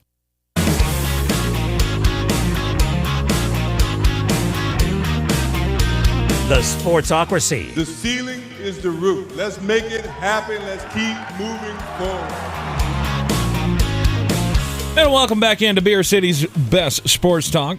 Tank Spencer and Jeremy Greene here in the Sportsocracy. Don't forget to check us out at thesportsocracy.com. And when you go to the website now, so you don't have to do anything. The bracket will just pop up. Or not the bracket, but the poll will just pop up of the most overrated bands of all time. And speaking of that, yeah, it's time for me to check just exactly where we are. Not trying to sway anything, just there are a couple that are way closer than I would have ever imagined.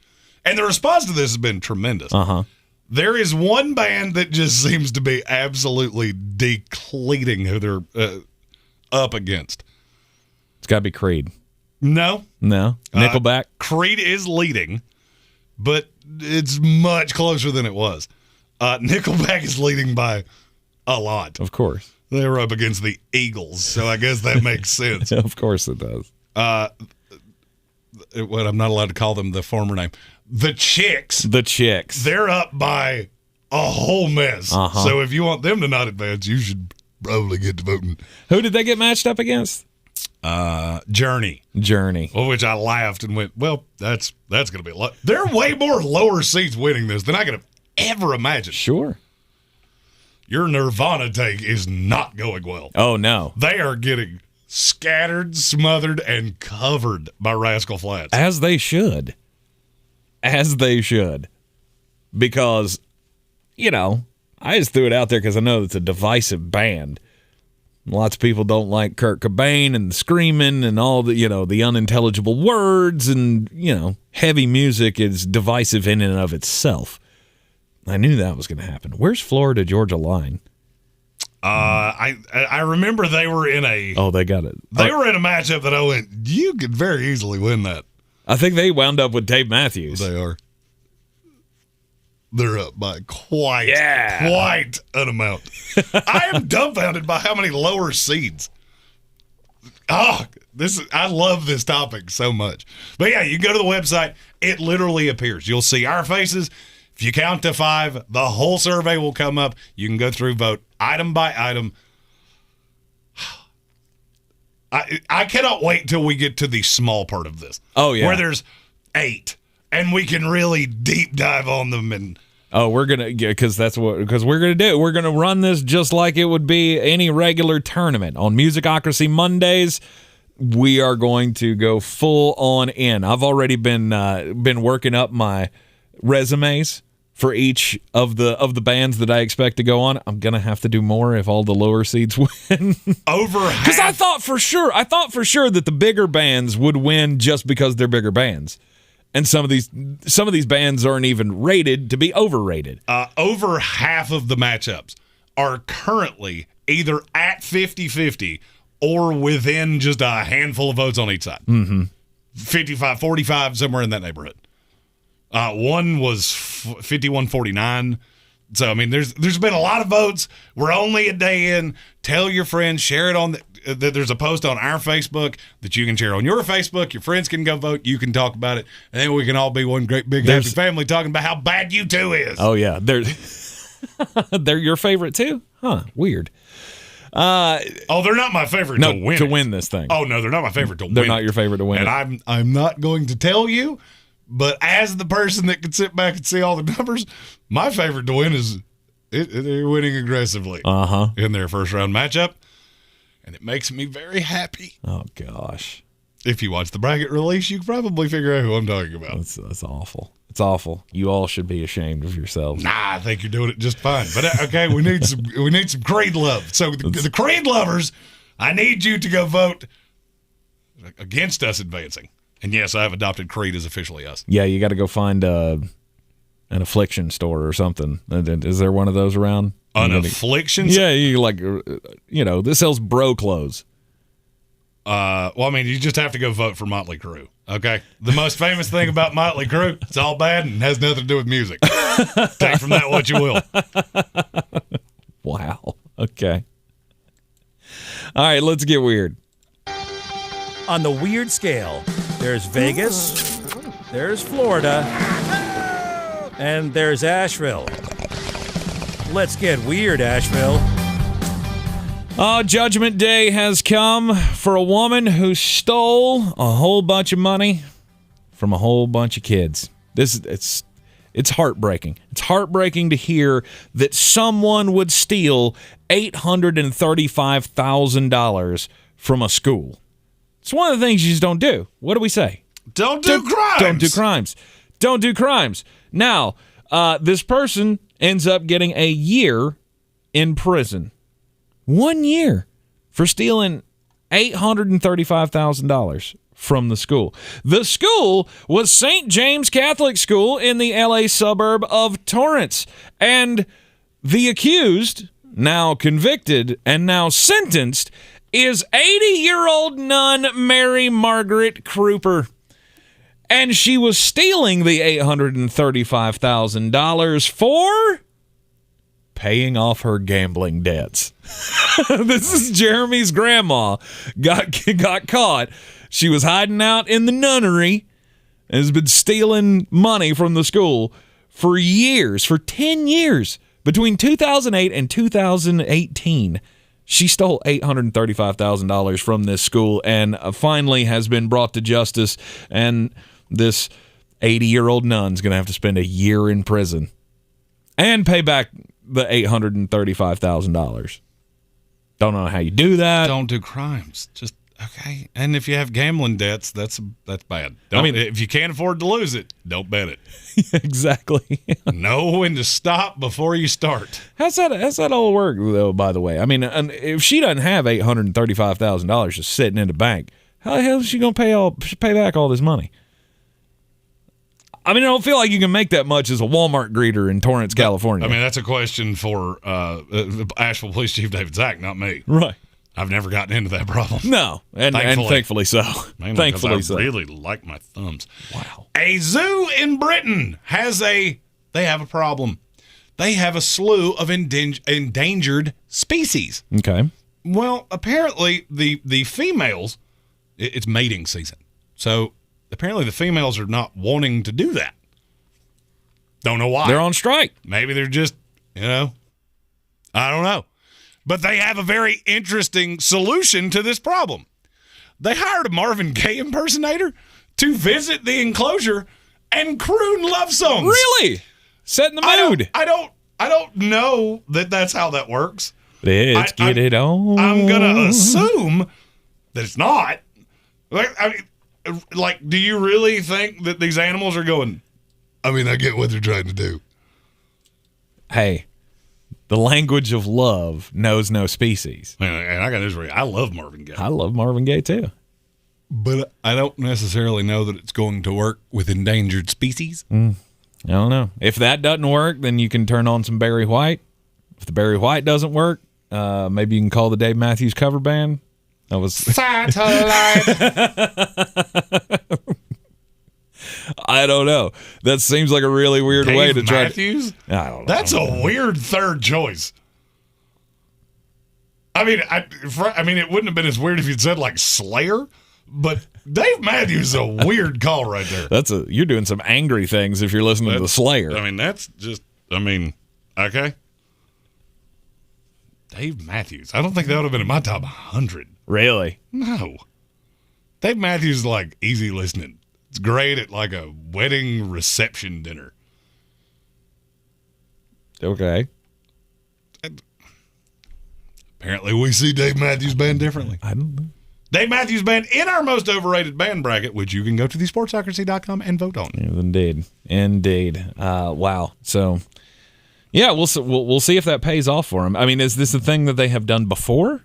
No. And it worked? Apparently this was the idea of a new zookeeper. Call him a zoologist. Is that really the word for that? Yeah. A zoologist. Yeah. So can you just put ologist on the end of anything? Pretty much. Okay. I'm a beerologist. A gamblingologist. Wagerology. That's too hard to say. The school of wagerology. That doesn't work for you? Okay. All right, we've got the coaching carousel continuing to turn. Kudos to Jeremy yesterday for breaking the news before the news broke on Dennis Allen getting the job with the New Orleans Saints. It made all the sense in the world that you would stay inside the organization with all of the things that you have stacked against you as the New Orleans Saints. Well, Eric Bieniemy was a legitimate candidate. What I was told is that he saw the plan and went, no, I'm good. Mm-hmm. And I don't blame him. Dennis Allen, though, very widely regarded around the NFL, and that's the thing. With New Orleans, you better be able to play good defense because your offense is bad. Oh, yeah. And that's taking the Alvin Kamara thing out of it. We don't talk about legal things. We're not lawyers, and we're not judges. So let's say that resolves itself. You're still not good offensively. So, I like the hire. You want to keep things in place because the defense is what you have going for you. Right. Now the question is, who's going to run the offense? Somebody with very limited options.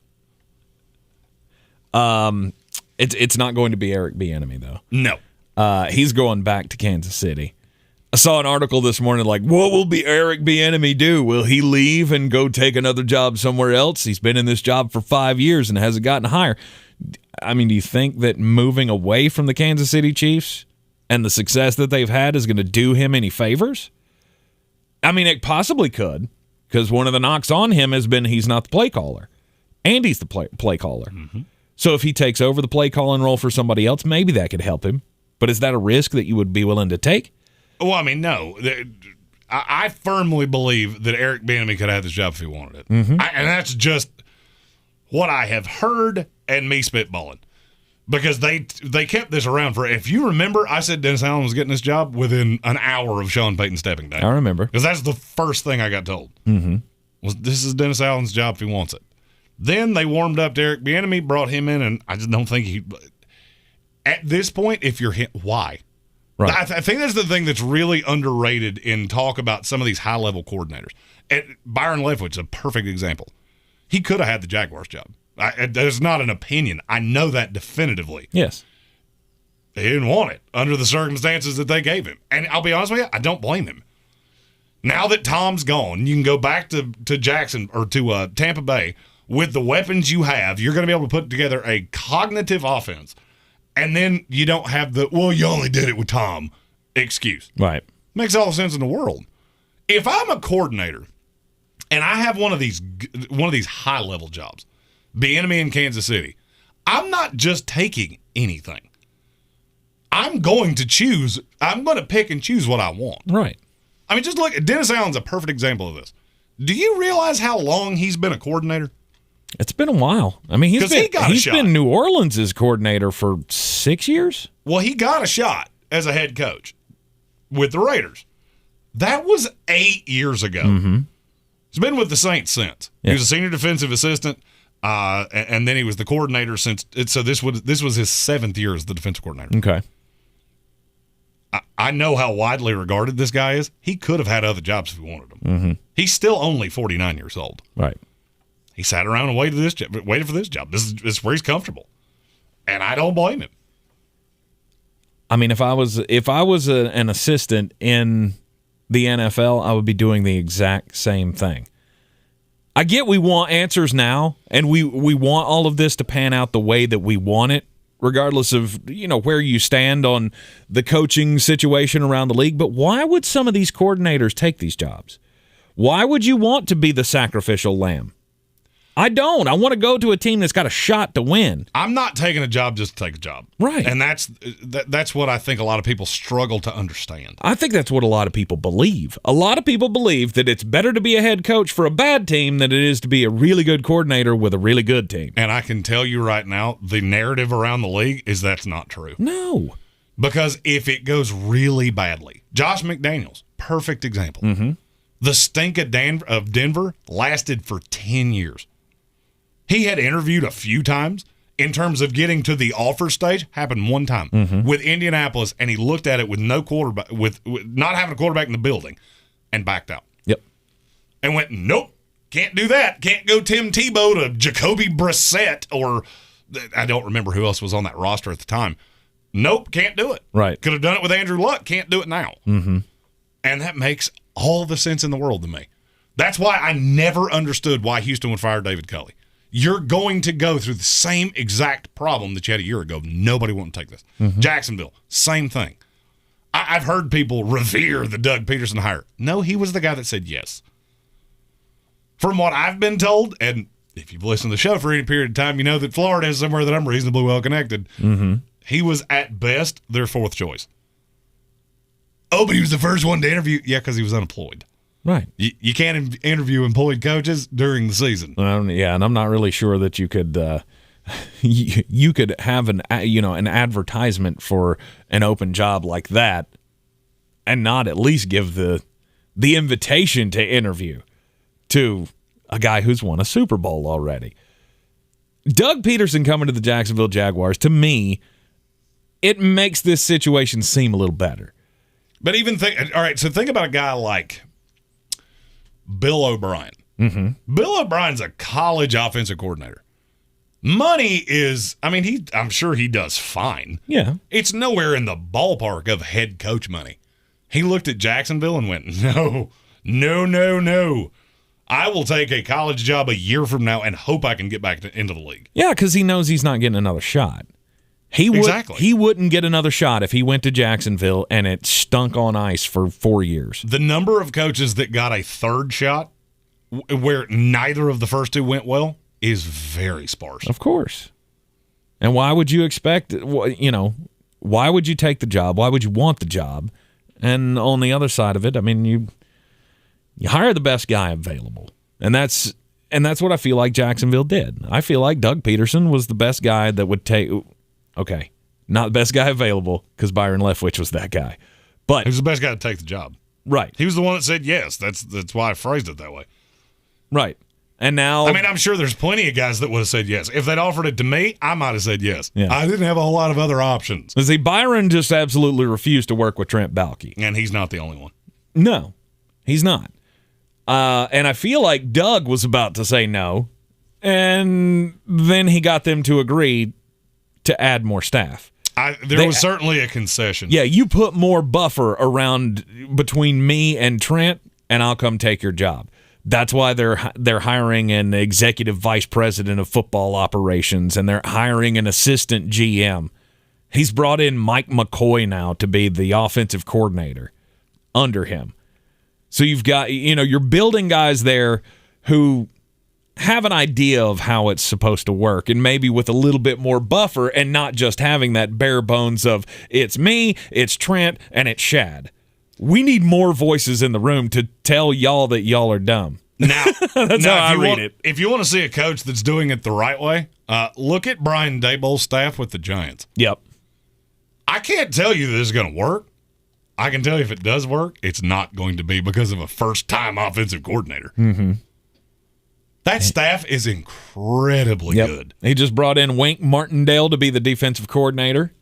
So immediately your defense gets upgraded just because Wink's in the room. And say I don't agree with you. I think that's a dead level hire. Okay. Patrick Graham's a high-level defensive coordinator. Mm-hmm. The Raiders got a find in Patrick Graham. I would argue the Colts are the ones that got kind of, whoops. You got Gus Bradley, who's good. Right. He's good. But there were a lot of high-level defensive guys moving around, and the Colts were like, hey. You remember that guy that typhooned the team in the division? That's what we got. Okay. So, and who was the offensive coordinator under Daboll? Kafka. Oh, that's right, Mike Kafka. That is a great staff. Mm-hmm. But this is how turnarounds are built. You have to put the right guys in the right positions. And have two top 7 picks. That never hurts. Yeah, tomorrow you will get to see who those 2 top 7 picks are. Right. Also, we meant to mention this yesterday, but we didn't. If you haven't seen it yet, Rich Bisaccia, he got a job. And he probably got the one job in the league that he was needed the most at. I would love to know how much money they offered him. Rich, our special teams are terrible. Come fix it. He's going to be the new special teams coordinator for the Green Bay Packers, who became the first team was it of all time? First team of all time to have a field goal and a punt blocked in a playoff game? I think I read that stat. That sounds vaguely familiar. Yeah. If they weren't the first, they were like the first in eons not to have that happen or to have that happen to them. But Rich Bisaccia getting the job with the Green Bay Packers, I feel like that's that was the one thing that they needed to fix, and they got the best one out there. A guy who's got head coaching experience and everybody loves. And you got Bill. Old Bill Belichick. He just look, if you leave the nest birdies and it doesn't go well, you can always come back.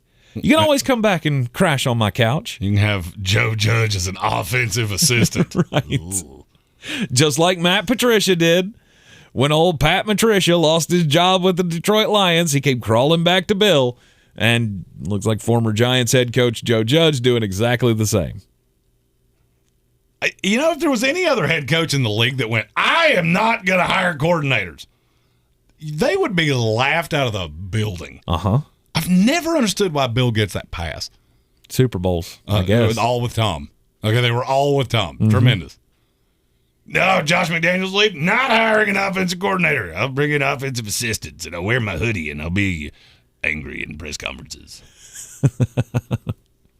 I'll be like a real-life Sith Lord just sitting here on the sidelines. And I have Gerard Mayo and my weird mulleted son coordinate the defense. Ugh, Steve Belichick. Num, num, num, num. Oh, don't do that. That's what I know that's what he does, but you should not. Hey, I got this for you. Steve Belichick, he can be a head coach in this league. He can be a head coach of the West Virginia Mullets. Any other coaching hires that we haven't touched on? I think we hit them all. All right. It's time to put 5 on it, Jeremy. Put your money where your mouth is. Let's hear it. It's a pretty easy day to figure out. I got 50 on it. I already told you Minnesota-Sacramento is going to be poopy. What happens when starters go away? You have to play backups. What do backups almost invariably do? Get blown out for one, can't score for two.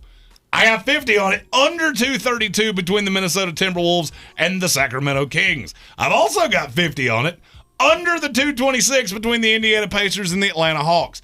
After looking at that lineup, the Hawks might be at 30 at halftime. The only fear I have that goes over is if Atlanta scores a $140.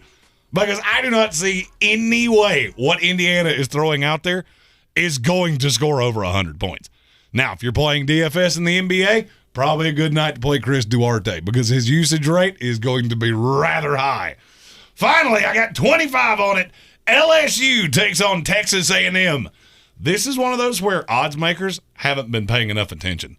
These two teams have been scoring drastically more points in the last few weeks. It's burned me once on each side. Not going to burn me tonight. I got 25 on it. Over 133 between the LSU Tigers and the Texas A&M Aggies. All right, and you're only down $10. Started out the year with $500. Hey, we've spun around in circles. I need a good night. Need to go 3-0 tonight. Let's do it. You can take all those wagers over to betus.com. BetUS.com. Use the promo code SPORTSOCRACY and get a 125% deposit bonus on whatever you put in, up to $2,500. BetUS.com. Promo code SPORTSOCRACY. When we come back, Jeremy, are you cooking up a good one today? I am. I'm a little feisty. Oh, he's a little feisty. Jeremy's going to be mad when we come back. This is your time saver traffic on the new ESPN Asheville. Interstates are moving well and incident-free on the Smoky Park Highway southbound from the Inca area to Sand Hill Road. Traffic is stop and go. Hendersonville Road, north and southbound between Biltmore Forest and the Blue Ridge Parkway, delays. Sweeten Creek Road southbound is slow as you approach Mills Gap Road. Airport Road, no problems reported. Check of the drive time from downtown Asheville to Asheville Regional Airport via 240 westbound and 26 eastbound. Drive time 18 minutes. I'm Lee Benfield with your time saver traffic.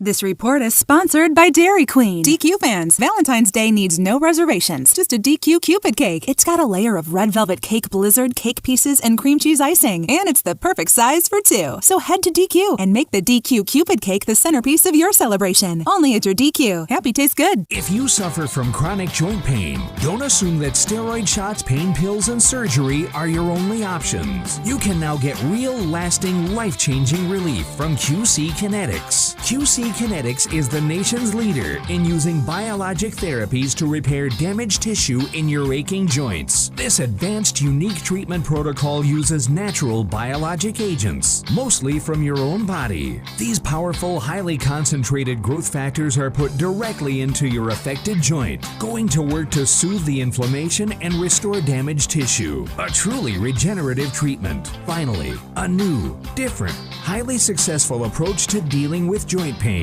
Is it time you got a second opinion? Call QC Kinetics now and wake up to a life without pain. Call QC Kinetics today at 828-333-9517. That's 828-333-9517. QC Kinetics. DQ fans, Valentine's Day needs no reservations. Just a DQ Cupid cake. It's got a layer of red velvet cake blizzard, cake pieces, and cream cheese icing. And it's the perfect size for two. So head to DQ and make the DQ Cupid cake the centerpiece of your celebration. Only at your DQ. Happy tastes good. So, I just picked out the perfect ring, and that night my girlfriend started seeing ads for wedding dresses. I haven't even popped the question yet. Why is she seeing ads for things based on what I'm looking at online? I downloaded the DuckDuckGo app, and I stopped getting creepy ads right away. DuckDuckGo is the easy button for privacy. With one simple download, you can search, browse, and email privately. Take back your privacy online for free with DuckDuckGo. Privacy simplified. Got a party of 10 coming in, and we need to flip those 2 tables. Leah's restaurant is fully booked night after night. Section 3 is still behind. She no longer has reservations about finally finding a hostess. Why doesn't 23 have menus? Oh, because they're in my hand. Indeed can help her hire great people fast. I need Indeed. Indeed you do. Instant Match instantly connects you with quality candidates whose resumes on Indeed match your sponsored job description. Visit Indeed.com/credit and get $75 towards your first sponsored job. Terms and conditions apply. Hey guys, I'm Ziggy, your local Philly girl, owner of Ziggy's Bakery and Deli. I've created a traditional northern deli with only the most authentic cheesesteaks outside of Philadelphia, served with provolone, white American, or Cheese Whiz. Our other classic deli sandwiches are made with the best quality meats and cheeses, available sliced by the pound. Join us for breakfast for house-made bagels with our custom cream cheeses. Or for something heartier, try a pork roll, egg and cheese, or house-cured lox. Ziggy's Bakery and Deli, in the corner of Asheville Commons, 1550 Hendersonville Road, open 8 to 3, Tuesday through Saturday. At Ingalls, we know the ever-present struggle of, what am I going to make for dinner this week? That's why we started the Ingalls Table. It's a website that brings the best chefs and food experts right into your kitchen. You can sort through hundreds of recipes for every occasion, watch how-to videos, and print shopping lists to take to the store. It's all waiting for you at ingalls-markets.com. Ingalls. Low prices, love the savings. Dirty Turkish back flat. I'm as mad as hell, and I'm not gonna take this anymore. Back flat. Good. Let the hate flow through you. You can chalk this up to the why won't you just go away? Tom Brady went on the Let's Go podcast with Jim Gray, and this is his quote. I'm just going to take things as they come. I think that's the best way to put it, and I don't think, anything. You never say never. At the same time, I know that I feel very good about my decision, but I don't know how I'll feel 6 months from now. Why do you have to do that? And I'm not even saying this as a fan. I'm saying this as somebody that does this, because I know exactly what that comment's going to do. If Aaron Rodgers leaves Green Bay, Russell Wilson leaves Seattle, any quarterback moves on a team that was good, or Tampa Bay, this is going to come up every single time we talk about what's going on. Tom knows he's done. Yeah. I said this from the jump. Tom would never come out and say this if he was ever going to come back. Why could you not just leave well enough alone? We were all starting to get better. The sun was shining brighter and the birds were chirping louder. Why can't you just go away? Oh, man. When I saw that this morning, I rolled my eyes first because, of course, it's being debated like it's a serious thing. And second off, I knew that was going to be your reaction. Oh, God. Why won't you go away? Okay, just be done with it. Tom Brady will not have will probably never have to enter your TV box in a uniform again. And I'm so excited about that. You can take solace in that. Today, by the way, is the 1-year anniversary of our celebration here in the Sportsocracy of Tom Brady's last Super Bowl championship, and that's a memory that we'll always have to share together. Which means this is the last day you can celebrate that because you're no longer Super Bowl champions. Trophy goes away today. Not today. Yeah, it goes away today. It doesn't go away until Sunday. Yeah, it goes away today. No, it's no more. It's already said and done. You're not going to let me have it anymore. Nope, Super Bowl week, last day. Oh, reigning champions just for a few more hours then, I guess. It gets vacated tonight. 12 o'clock. The Super Bowl is officially unclaimed until Sunday. Is there an interim title? Nope. Is this like boxing or MMA? TBD. To be determined whether it will be Joe Burr or Matthew Stafford. Yep. All right. Well, we got the third hour coming up, the happy hour. only available on the YouTube channel. You can go to thesportsocracy.com and click on the live video link. Subscribe to the channel so you know every time that we are live. And today, Jeremy's going to give us his top 13. It's a top 13 Tuesday. Top 13 offensive tackles in the 2022 NFL Draft. A lot of movement in this list after the Senior Bowl. There were several of these guys there, and I had to be careful because this is how I grade them. So there's no Ika Mekwonu. He goes with the guards because that's how I evaluate him. There are a series of other guys that, well, where are they? Because I'd see them as a guard. So, and there will be some names, some deep divey names if you're one of the slew of teams that could use a tackle in this draft that is rather bereft of them. Yeah, there's a whole bunch of teams that need tackles, and only a couple of guys that Jeremy believes can play at a high level in the NFL. If you're big into mock drafts, the AFC East, the Jets, Dolphins, New England Patriots, and Buffalo Bills are live on our YouTube page. The NFC East will go up tomorrow, and then we will do one division a day going forward. Well, two divisions a day. It'll be all the Easts, all the let's see, East, South, West, North. Yep. Struggled to go around the compass there. We'll have all those coming out for you. 7-round mock drafts post Senior Bowl. It'll be the first time. So you do 3 of these? Is that right? I do 3. There's one. There's this one that's post Senior Bowl. Then we do one after free agency when it's all died down, and then I will release one the day before and of the draft. Mm-hmm. So we will have all of your draft coverage right here in the Sportsocracy. If you're not doing anything, you join us over on the YouTube stream for the happy hour.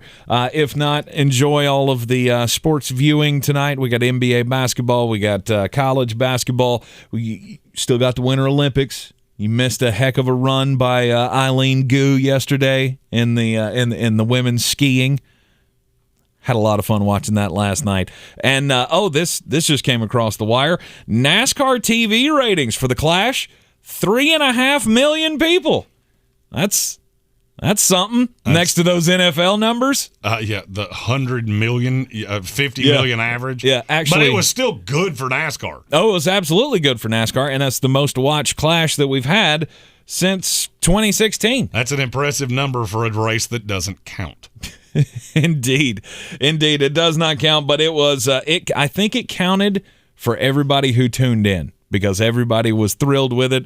And who knows? This could be a little bit of a bump. The caveat to that most viewers since 2016 thing, it's also the first time since 2016 it's been on network television. So you got that to go on as well. Third hour's coming up next. TheSportsocracy.com. We'll see you back here tomorrow at 3 on ESPN Asheville. This is your Exergen Temporal Scanner weather forecast on ESPN Asheville. Well, sunshine in the forecast for midweek and some warmer temperatures here in Asheville. We're talking about some near 60-degree numbers to look forward to Thursday and Friday. Our low tonight, cool at 25 degrees. We're behind a little modest front that's pushed all the way to the coast of North Carolina. Sunshine Wednesday, high 54, low 30, and mid and upper 50s with sunshine late week for Thursday and Friday. I'm meteorologist Scott Larimore. That's the latest Weather Channel forecast. This report is sponsored by Taco Bell. When you need a taco, you need a taco. Try the new Cantina Crispy Chicken Taco from Taco Bell with your choice of creamy chipotle or avocado ranch at participating U.S. Taco Bell locations for a limited time. Contact local store for prices, hours, and participation which vary. Tax extra. This is your time saver traffic on the new ESPN Asheville. Interstates are moving well and incident-free on the Smoky Park Highway southbound from the Inca area to Sand Hill Road.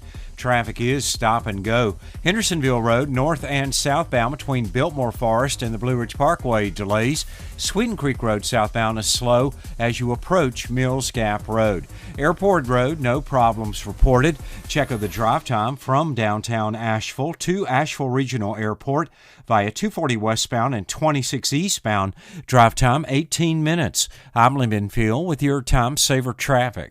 This report is sponsored by Dairy Queen. DQ fans, Valentine's Day needs no reservations. Just a DQ Cupid cake. It's got a layer of red velvet cake blizzard, cake pieces, and cream cheese icing. And it's the perfect size for 2. So head to DQ and make the DQ Cupid cake the centerpiece of your celebration. Only at your DQ. Happy tastes good. From the Ingalls Studios, this is ESPN Asheville, WPEK, W225CJ Fairview, WMXF Waynesville, and iHeart radio station.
The following program is intended for mature audiences.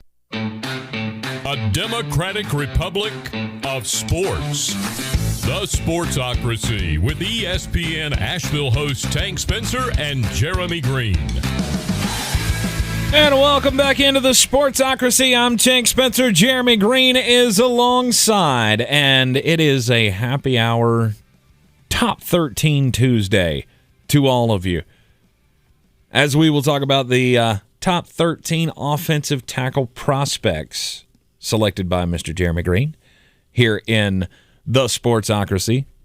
And Jeremy, this is like one of your prides. This is one of your prides of analyzing draft classes, is I feel like to go through immediately and go, that guy's not a tackle, he's a guard. Because I think I've heard you say he's a guard, he's a guard, he's a guard 8 million times. Well, and there's a slew of those guys, and there's one that I feel like the industry's kind of getting fooled on right now, and it's Tyler Smith out of Tulsa. I mean, he's had a good process so far. That doesn't change the fact that I've got all this tape that kind of says he's a guard. Now, can he play tackle? Yeah. And when I say he's a guard, that means his best prognosis is as a guard. The starting left tackle of the Cincinnati Bengals is a guy that I said was a guard. I still maintain he's a guard. Mm-hmm. I think that's the way that this would go the best, or at the very worst at right tackle. It's not infallible, but there are a slew of guys that I see them as guards. Ike Mekwonu, he's a guard. Yep. And I think he could be a 10-time Pro Bowler guard, but he's guard. So, NC State fans, we're not going to be talking about Ike Mekwonu today. No, he'll be I'll go ahead and ruin the surprise. He's the one of guards. Yes. Well, I would hope so, because I can't remember what it had to be. Quentin Nelson, the last guard that went that high in the draft. The last one that was that talented. Right. Mekwonu can be just a bull. But I think that's where he's best suited. But okay, all right. Now, all right. In this draft, you'll see a lot of guys that probably should be guards that are played at left tackle, because tackle is thin. All right, let's get into it. Let's find out who the guards are. Going 13-1. Who's up first? Tyler Rabble. That's a name that should look vaguely familiar because his dad is the head coach of the Tennessee Titans.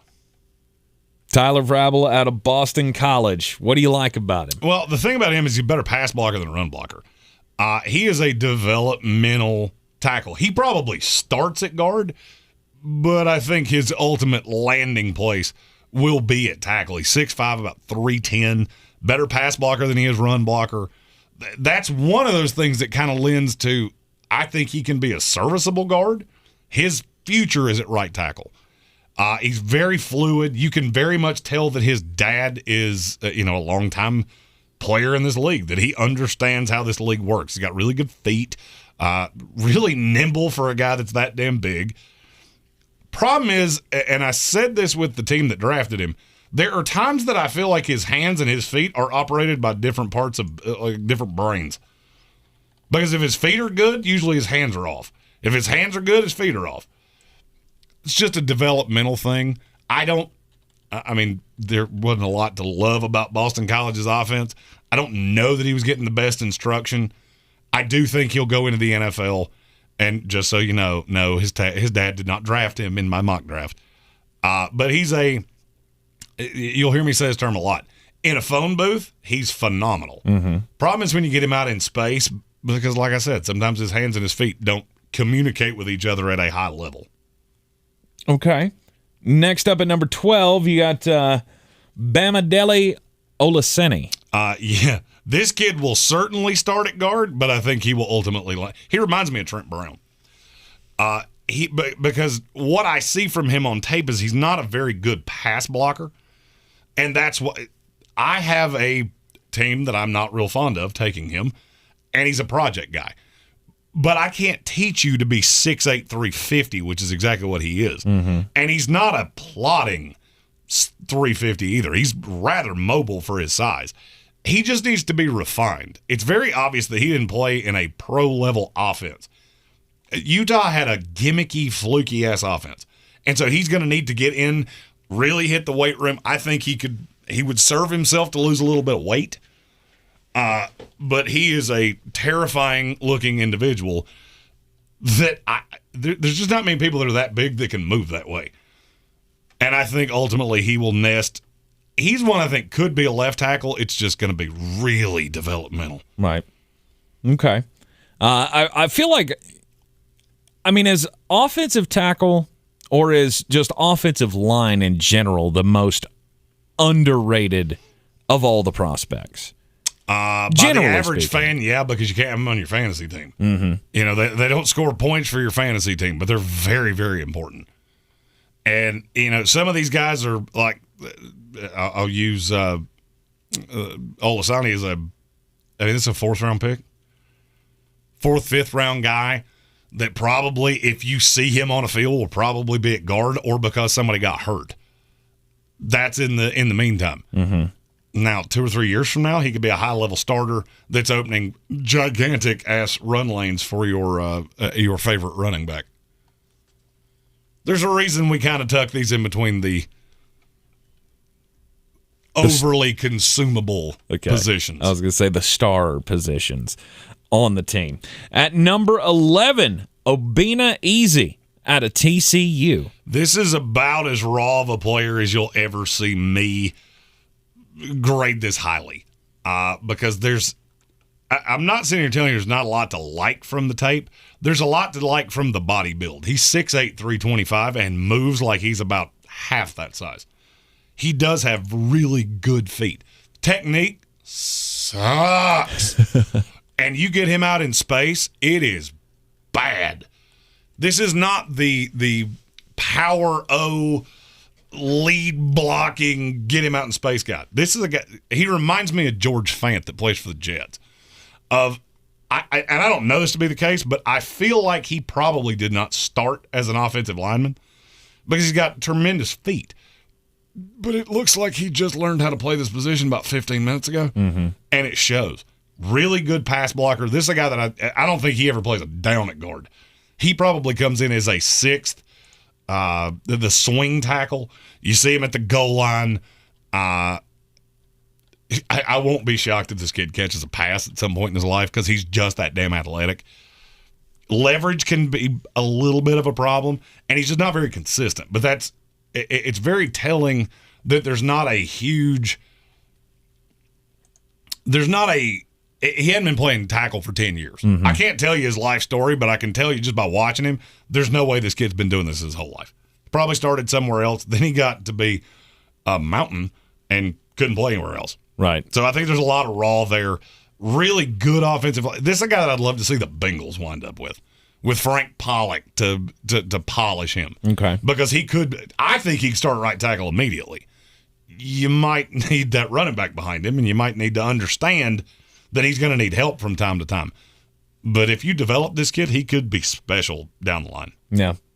Extremely raw, like you said. With these guys, you never know, though. You never. Some of them go in the league and they never develop. Oh, yeah. But what usually happens is that they're a little fluffy, like Obinna Eze is, and you project them you're going to get into a high-level strength and conditioning program in the NFL, and you're going to sleek down and bulk up, and the form's going to get better, and all of the deficiencies are going to get better. Some of these guys don't do that.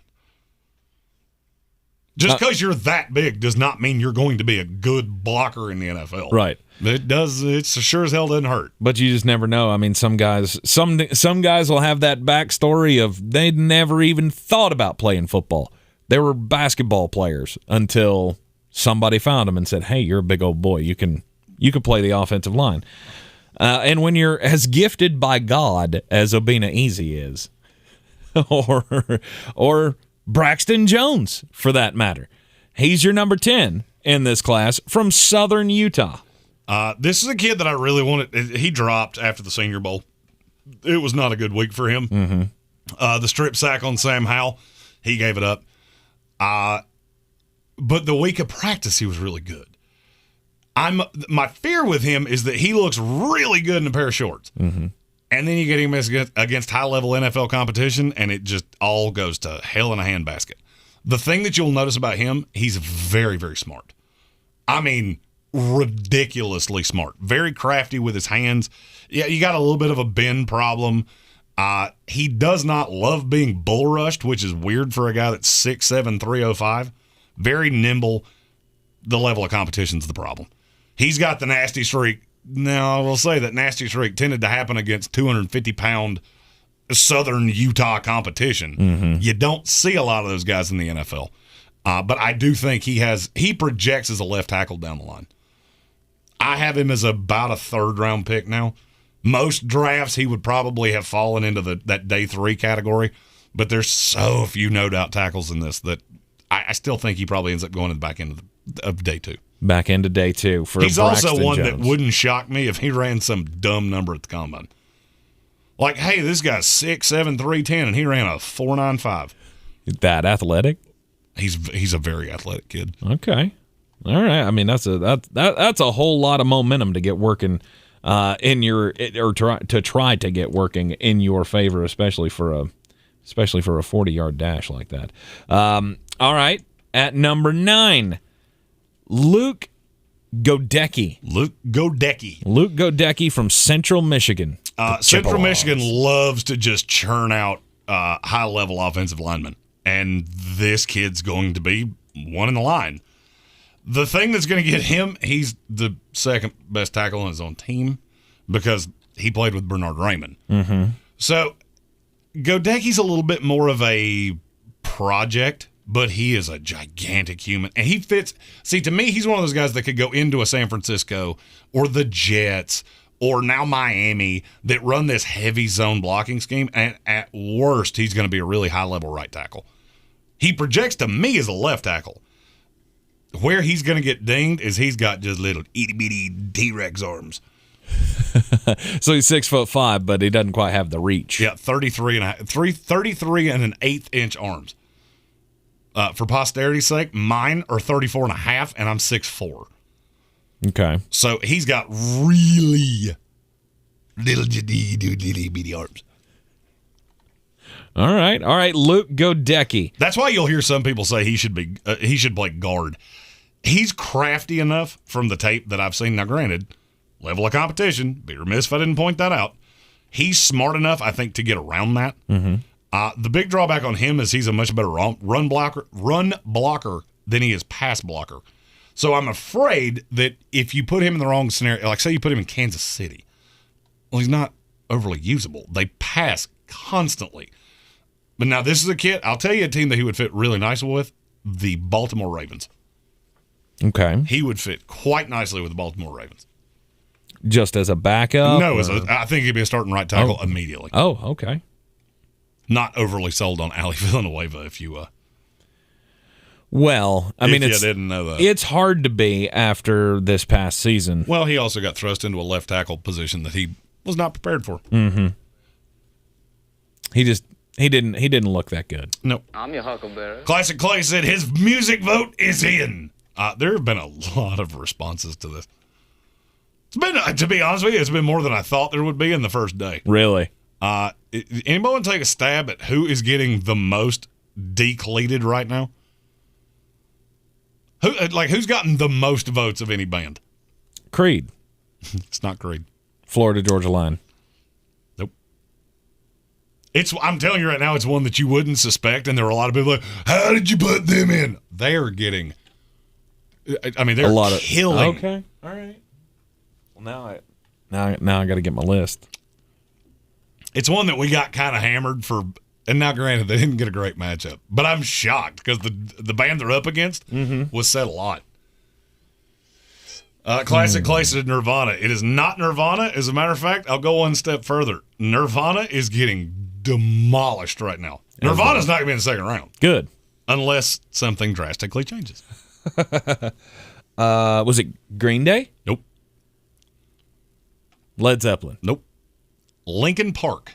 Lincoln Park is killing Queens right now. Queen. Are they really? Killing them. I thought that was going to be one of the closest ones. I did too. It's not. They are demolishing them. Over 90% of the vote has been on Lincoln Park. Good for y'all. That's one of those that I saw it said so many times that I went, we're going to put that in there. Wow. I didn't think that many people thought Lincoln Park was that overrated. Stephen Tao said Queen, who's going up against them? Yeah. Dumbfounds me. Yeah. Wow. Curtis Davis said Coldplay. Yeah, they're up by a lot, too. Whole lot. A whole lot? Whole lot. Oh, against the Foo Fighters? It shocks me. Yeah. Wait, it shocks you that people think that Coldplay's more overrated? More overrated, yes, because there's so many people hate them. The Foo Fighters, to me, they're fine, but people treat them like they're, hell, I'll go Linkin Park. Shit, they're not as good as Linkin Park. It's not even close. I actually agree with that. I didn't think I would, but I did. All right, continuing with the tackles list here. We are now up to number 8. Number 8, Sean Ryan. This is a guy you'll see at guard on a lot of lists. I don't agree. Really? I don't agree. And that's weird because Jeremy usually goes against the industry the other way. Of everybody says he's a tackle and Jeremy says, no, he's a guard. This is one the other way. And this is very rare. There's usually only a handful of these guys per season. But Sean Ryan he's a lot of person. He's 6'5", 320. And where I think he's going to get dinged is playing in that really goofy-ass Chip Kelly offense. I don't care. It's the shorter arm thing that's going to get him. This kid's a starting right tackle immediately. And I think he's going to fall. I think the short arm thing's going to push him down, and he's going to be a stupid value for somebody. Right now, I've got him projected. Oop, come back. Too many things open on my screen. Late second round, beginning of the third. He's got beginning of the second round talent. And I won't be shocked if when he because he's one that we don't have an official arm measurement on. It's just people looking at the tape going, man, he's got short little 20-inch arms. Right. But he is a bull of a human, super athletic, road grader, better run blocker than pass blocker, but not by a ton. I think he's just slides in. The one thing about him, there are times that I, honest to God, think he forgets he's on a football field. The worst tape I saw from him was just like, what the hell were you looking at? Like your eyes are in the wrong spot. And that's the only real drawback I have on him. My fear, a team's going to draft him to be a guard, and I'm going to, because he got little tiny arms. Right. Okay. At number 7, it's Max Mitchell from Louisiana. Yeah, this is another kid that I know he's going to be drafted as a tackle because it doesn't really make any sense to play him anywhere else. I think he's going to go higher than people believe. As of right now, let me pull up my, oh, that makes sense because I'm staring at fucking edge rushers. Don't think I'm going to find him there. Doop-a-doop-a-doop-a-doo. There you are, Max Mitchell. He's a little light, 6'6", about 295. Tremendous run blocker. And that's one of the reasons that he's ahead of a few others. I don't see any bust potential in this kid. Worst case scenario, he's your 6th swing tackle, and he's going to be run heavy Philadelphia, Baltimore, one of these teams that really likes to run. If you watch, I want you to think about what I'm going to say. In the last 2 years, there have been 3 Louisiana running backs come out that wound up on rosters. Yes. Why do you think that is? They had such good blocking in front of them. That's real fucking good. It's real good. And he actually did a good job of keeping Levi Lewis up, who I have routinely said my evaluation on Levi Lewis was, I would really hate to block for you. Because there were times he would do things that didn't make a whole lot of sense, and this kid was so bright that he could stay out in front of it, which is really hard to believe because you got your back to it. I like the tape on this kid so much, and I'm way higher on him than a lot of other people are. Yeah. People I talk to have him back into the 3rd, beginning of the 4th, and I have him over a guy I just said I would take at the beginning of the 2nd. Right. So that should tell you how high I am on him. Wow. One of the guys that and this is a projection because I'm looking at what he can do now going, my God, if you could really hit the weights, because his arms are markedly smaller than you would think they would be. But if you get into if you really hit the weights and really get your body where it's supposed to, he could be a bad dude. All right. What I'm reading here says he's a former 2-star prospect coming out of high school, and that's how much he has grown. Like, he came in immediate starter with Louisiana his freshman year, and over the 4 years just continued to impress, and now here he is staring the NFL in the face, a place he probably never thought he'd be. He has, from a fundamental standpoint, there are not many tackles that are better than him. He's just not strong enough. Mm-hmm. Level of competition, that didn't matter. Now you're going to come into the NFL, you better get your shit right, because the technique is a little raw, but he's very fundamentally sound. You can tell he was this is not a kid that's really refined. And some of the things he does don't necessarily translate to the NFL. Mm-hmm. Your quarterback running around like just trying to survive, and not something you see in the NFL a lot. But I would like him especially in a scheme that runs a lot. Okay. So like a San Francisco type? San Francisco, yeah. I don't necessarily want it to be a zone scheme. Okay. Because he doesn't necessarily seek out contact. He just kind of lets you come to him. And once you get there, you don't tend to like what you find. But he's not that bull grader that, he's not a lead blocker type. Okay. At number 6 on the top 13 offensive tackles in the 2022 NFL Draft, you've got Nicholas Petit-Ferrer from Ohio State. Yeah, this is a kid whose stock has slipped pretty aggressively based off one film. Aiden Hutchinson ate his lunchbox. Ate his sandwich, took the wrapper, shoved it up his ass, ate the cookies, ate the chips. And drank his milk. Yeah, all of it. And then took the note and took a jism on it from his mommy. That's aggressive. Yeah. Aiden Hutchinson owned his ass. I mean, play in and play out. It was hard to watch at times, and he was penalized multiple times in that game. That's the one tape that you're going to go to. Petit-Ferrer was a no-doubt first-round pick. No doubt. Mm-hmm.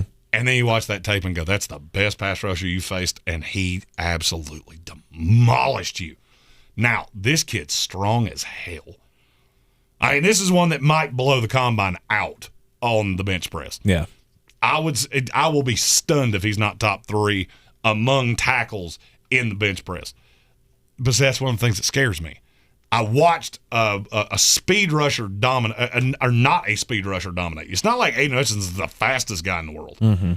He just bull rushed him, play in and play out, and there was nothing he could do about it. That should have been in his wheelhouse. It wasn't, and that gives you a pause for concern. Okay. At number 5, Rasheed Walker from Penn State. This is one of my little boyfriends that I am drastically higher on him than anybody I've seen. Okay. Where does the industry have him? 3rd round. He's going to go somewhere. I think he's a back end of the first round guy. Oh. He did not have a first round grade, but he had a very high second round grade to me. Okay. The problem with him is that I'm going to call this Rashawn Slatering from now on. The problem with him, where a lot of people like me thought he was a guard, is because he didn't have any of those holy shit, just eat a pass rusher for lunch. And you need to understand how bad the quarterback play at Penn State was. And I think that's why a lot of it, like I'm looking at a profile right now that had him equal pass block, run block kind of guy. I don't see that. I think this guy's a left tackle in this league for a long time. And yeah, he's a little fluffy at this point. 6'6", 325. Mm-hmm. He's a little fluffy, and he needs to lean up and good muscle as opposed to bad fat. Feet can be a problem from time to time. But you put him with the I hate to disclose where he gets drafted, but it's the Pittsburgh Steelers. He'd be a left tackle for 10 years in this league. Okay. And I'm dead confident in it. All right. Nicholas Petit-Ferrer. Nope, wrong guy. Rasheed Walker. Rasheed Walker. Apologize for that. Number 4, Abraham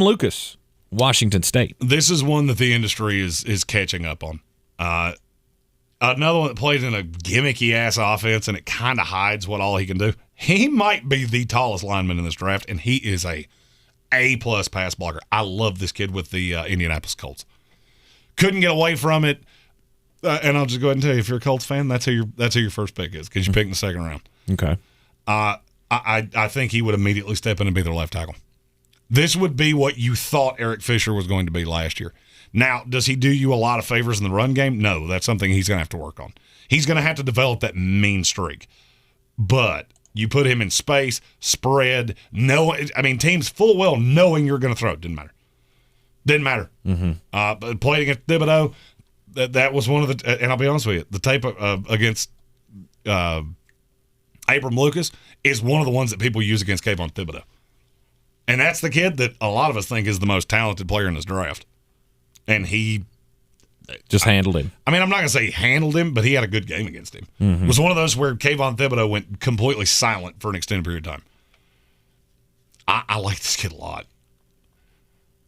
Well, anybody that could take a no-doubter number one in some people's minds and make him irrelevant, that's going to help out your draft stock, no doubt. Where a lot of people are going to ding him is that he didn't play right tackle. Or he didn't play left tackle. He played it for a little small period of time. Most of his time was at right. And so that's one of the things that the industry don't do the greatest job of going, well, I've never seen him play left tackle. It means you can't do it. Bullshit. I'll bet you can. Bet you can. And he had one bad tape, and I to be really honest with you, I can't remember who it was against right now because I don't have that pulled up. But he had one bad tape that probably pushes him to the middle of the second round. I had him back into the first. When Petit Ferrer had his kerfuffle, that Abraham Lucas who replaced him. Okay. And then, you get a little deeper into the tape and you start hearing people say, oh, did you? Yeah. Okay. All right, let's push him down a little bit. All right. Let's see who landed in the top 3 for Flostradamus here on the top 13 offensive tackles list for the 2022 NFL Draft. Number 3 is Charles Cross out of Mississippi State. This is something that changed after the Senior Bowl. Charles Cross had been the comfortable 2 for an extended period of time. And it's not really anything he did. It's Trevor Penning was that damn good. Right. I mean, he was the number 1 winner of the Senior Bowl. And it's been from basically every person I've talked to that was there and what my eyes told me from watching the game. Now, that being said, there's not a lot to name Charles Cross on. This kid's an immediate day 1 starter at left tackle, and there is no doubt about it. Yep. There are 3 of those in this draft. 3 no-doubt left tackle starters. This is 3 for me. I don't know that he's ever going to hit that super high side because he's not – if you look at his body type, yeah, he's 6'5", yeah, he's 310, but he carries it weird. That's my one ding on him is that body frame on him is a little weird. And I don't know how he's going to hold weight when he starts to bulk up. He's one that I could see either getting really lean or really pudgy. And if that happens, then yeah, that probably keeps him from being a Pro Bowler. But I think he's a 10-year starter in this league. What do you mean he carries it weird? Like it's all up top, it's all in the bottom. He's laid out strength. He doesn't look 310 pounds, and that's what he was listed at. I mean, literally, you Google a picture of him, he looks like he's about 280. So when you see that, you get to, okay, this is a kid that could end up being 340 before anybody knows it, or he can't hold weight. Right. If he can't hold weight, it's really hard to be a left tackle in this league at 280, which is, I mean, you pull a picture of him up, you'll see what I'm talking about. Right. I mean, I've watched him play. I've just never noticed it. He does look slight. He does not look like a 300-pound He's listed man. at 310 pounds. Yeah. And I'll be honest with you, that's what people always said about me. Well, you don't look 300 pounds. Well, I am. I am, and I carry weight weird. Well, maybe he's just big boned. That's all. Well, the thing that you have to be careful of with that is that usually that either means one of 2 things. Either the university is lying about your weight, which then all the aversions go away. If he's 280, that's what I see on tape.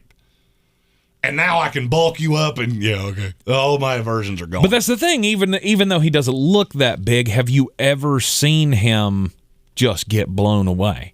No, but you also got to remember the offense he's playing in. Name me a 280-pound left tackle that's ever been elite in the NFL. And by ever, I mean, since people weren't 5'7" playing fucking quarterback. Yeah, since the days of the Dallas Cowboys 400-pounders, yeah. Yeah, I mean, you go into the NFL, a body that size is just not going to hold up. That's the reason you're seeing offensive linemen get bigger. Game gets faster, linemen get bigger. There's a reason for that. Mm-hmm. And that's really about the only drawback I have on him. I mean, he played in an air raid. Ooh. Doesn't have a whole lot of experience of run blocking. Okay, well, he was good at it when he did it. Mm-hmm. Now, that's a kid. You put him in a Kansas City offense, he's going to slide, or Arizona. Now, he's not going to last for any of those teams. I don't think he lasts past Carolina. But I do have to say, the kid I've got at 2 could threaten going that high. Right, and that kid is Trevor Penning, the big dude out of northern Iowa who just set the Senior Bowl on fire. Well, I mean, you can't watch the tape from the Senior Bowl and not be impressed. Mm-hmm. The kid's a house, for one. I mean, he's 6'7", 330, moves like he moves like a tight end. Mm-hmm. I don't really have a drawback on him. Oh, he's not a great lead blocker. Cool, he's a no doubt left tackle in the NFL. No doubt. He made the Bruce Feldman freak list. How much do you think this kid squads? Oh, I'd say 550. 680. 625. 625. Northern Iowa record. And by the way, everybody at Northern Iowa says he'll run under a 5. He'll run a sub 540. Night. Where's the size 17 shoe? Power clean's 385. Maybe he should be number 1 overall. He ain't gonna go that high. Nah. He could be the second tackle in this draft. Okay. He could go in the top 10. It wouldn't surprise me in the least. Right. Wouldn't surprise me in the least. So the Giants. I've seen the Giants get mocked a tackle. And he would be ideal. The only thing is that now you're going to move Andrew Thomas to the right side. Mm-hmm. That's the reason that I've been so on what the Giants are going to do. To me, Trevor Penning, Carolina, you can do a hell of a lot worse. You can do a hell of a lot worse. And I'll be honest with you, the biggest drawback on him from the tape, no body stature, no projection, no nothing, just watching the tape, the biggest drawback, there were a few holding penalties. Woo. Tyler Cunningham in the comments asked, what about Darren Kennard? After the Senior Bowl, I evaluate him as a guard. Mm-hmm. And there were a few of those. Tyler Smith from Tulsa, Kennard. Let me look at my list here and see if there's anybody else that I need to bring up. A team could draft them as a tackle. Daniel Falele, Kenyon Greene, Ike Ekwonu. There's another one somewhere. Jackson Kirkland's not in this draft anymore. Oh, Thayer Munford out of Ohio State. He's another one that I evaluate as a guard. He would have been on this list if I saw him as a tackle. If you saw him as a tackle. All right. And again, I can't enforce this enough. When you do something like this, I can't take into account the discrepancy in all these offenses. All right, so I'll use Jonah Williams as an example. Jonah Williams in 70% of NFL offenses is a guard. At worst, at best, he's a right tackle. Mm-hmm. Well, in Cincinnati, they run a little bit. It's a different offense. It's a Sean McVay, derivative of offense. He can play tackle in that. Now, I still maintain him, but just keep throwing that out there. Cincinnati fans, you probably don't have to wonder what you got for Christmas when your draft comes out.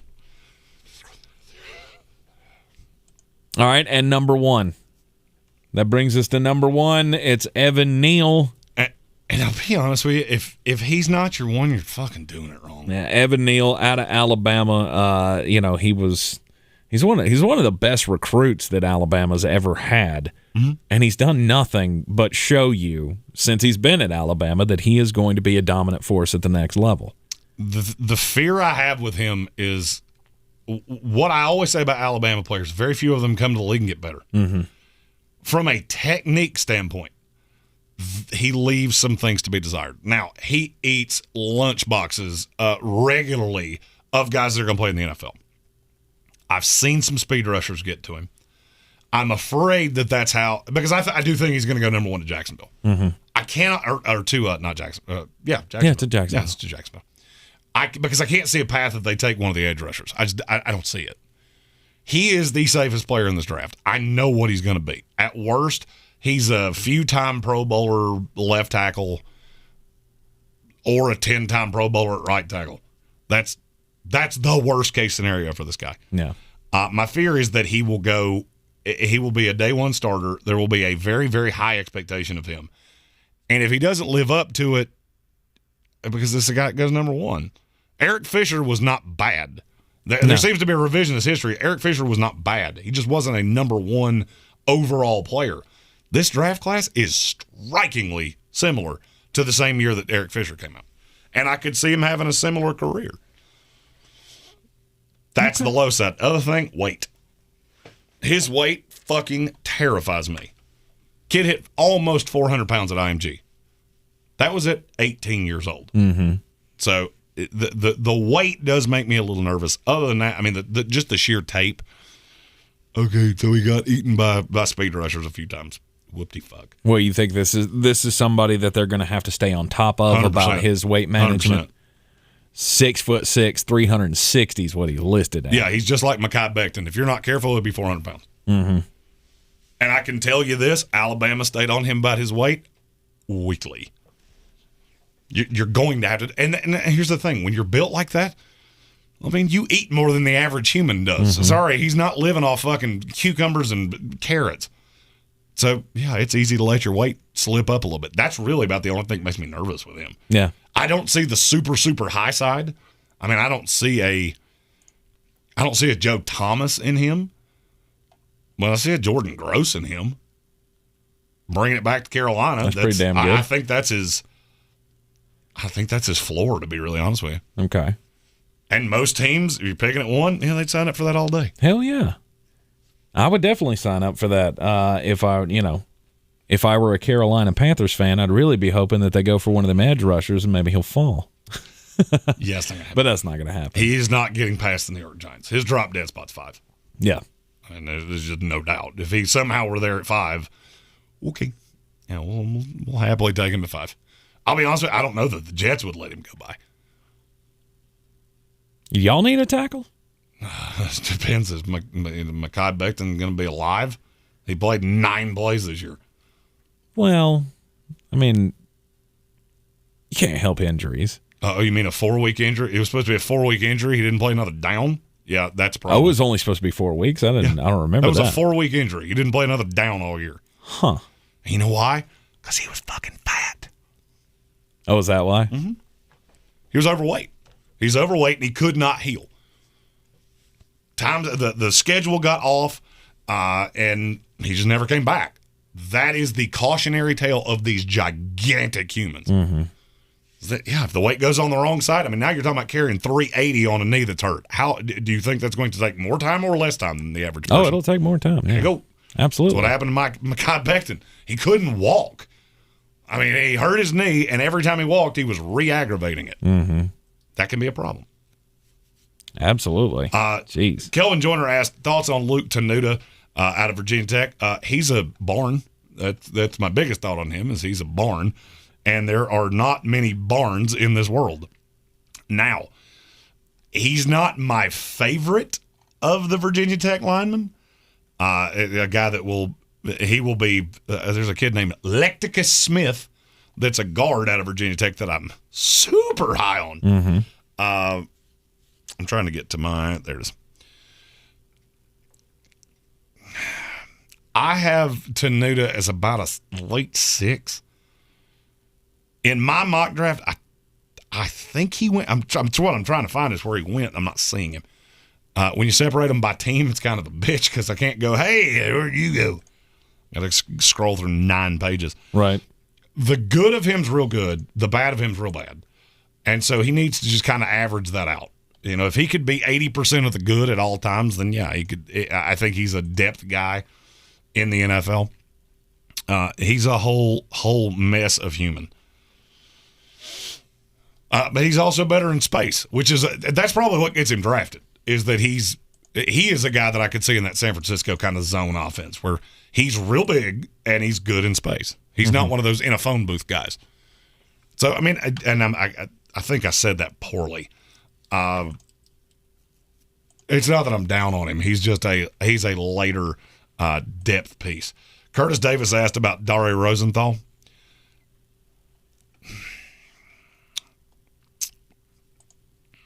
I'm trying. I vowed that I would be nicer.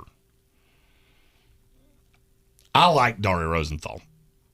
I don't like him as much as everybody else does.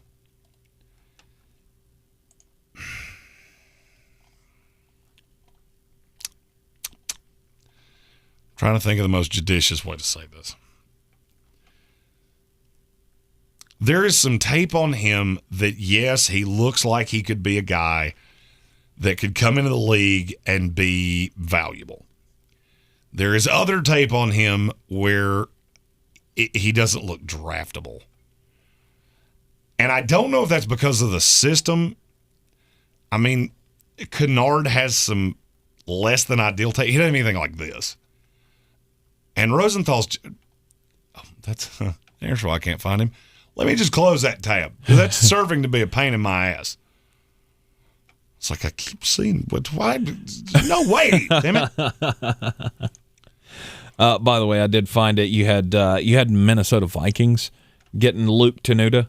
Where did they take him? In the 7th round? That's where I thought he went. 229 overall. That's where I thought he went. I'm trying to get to my notes on Dario Rosenthal. I was I was down a rabbit hole, and my computer's not working. Oh, of course it's not.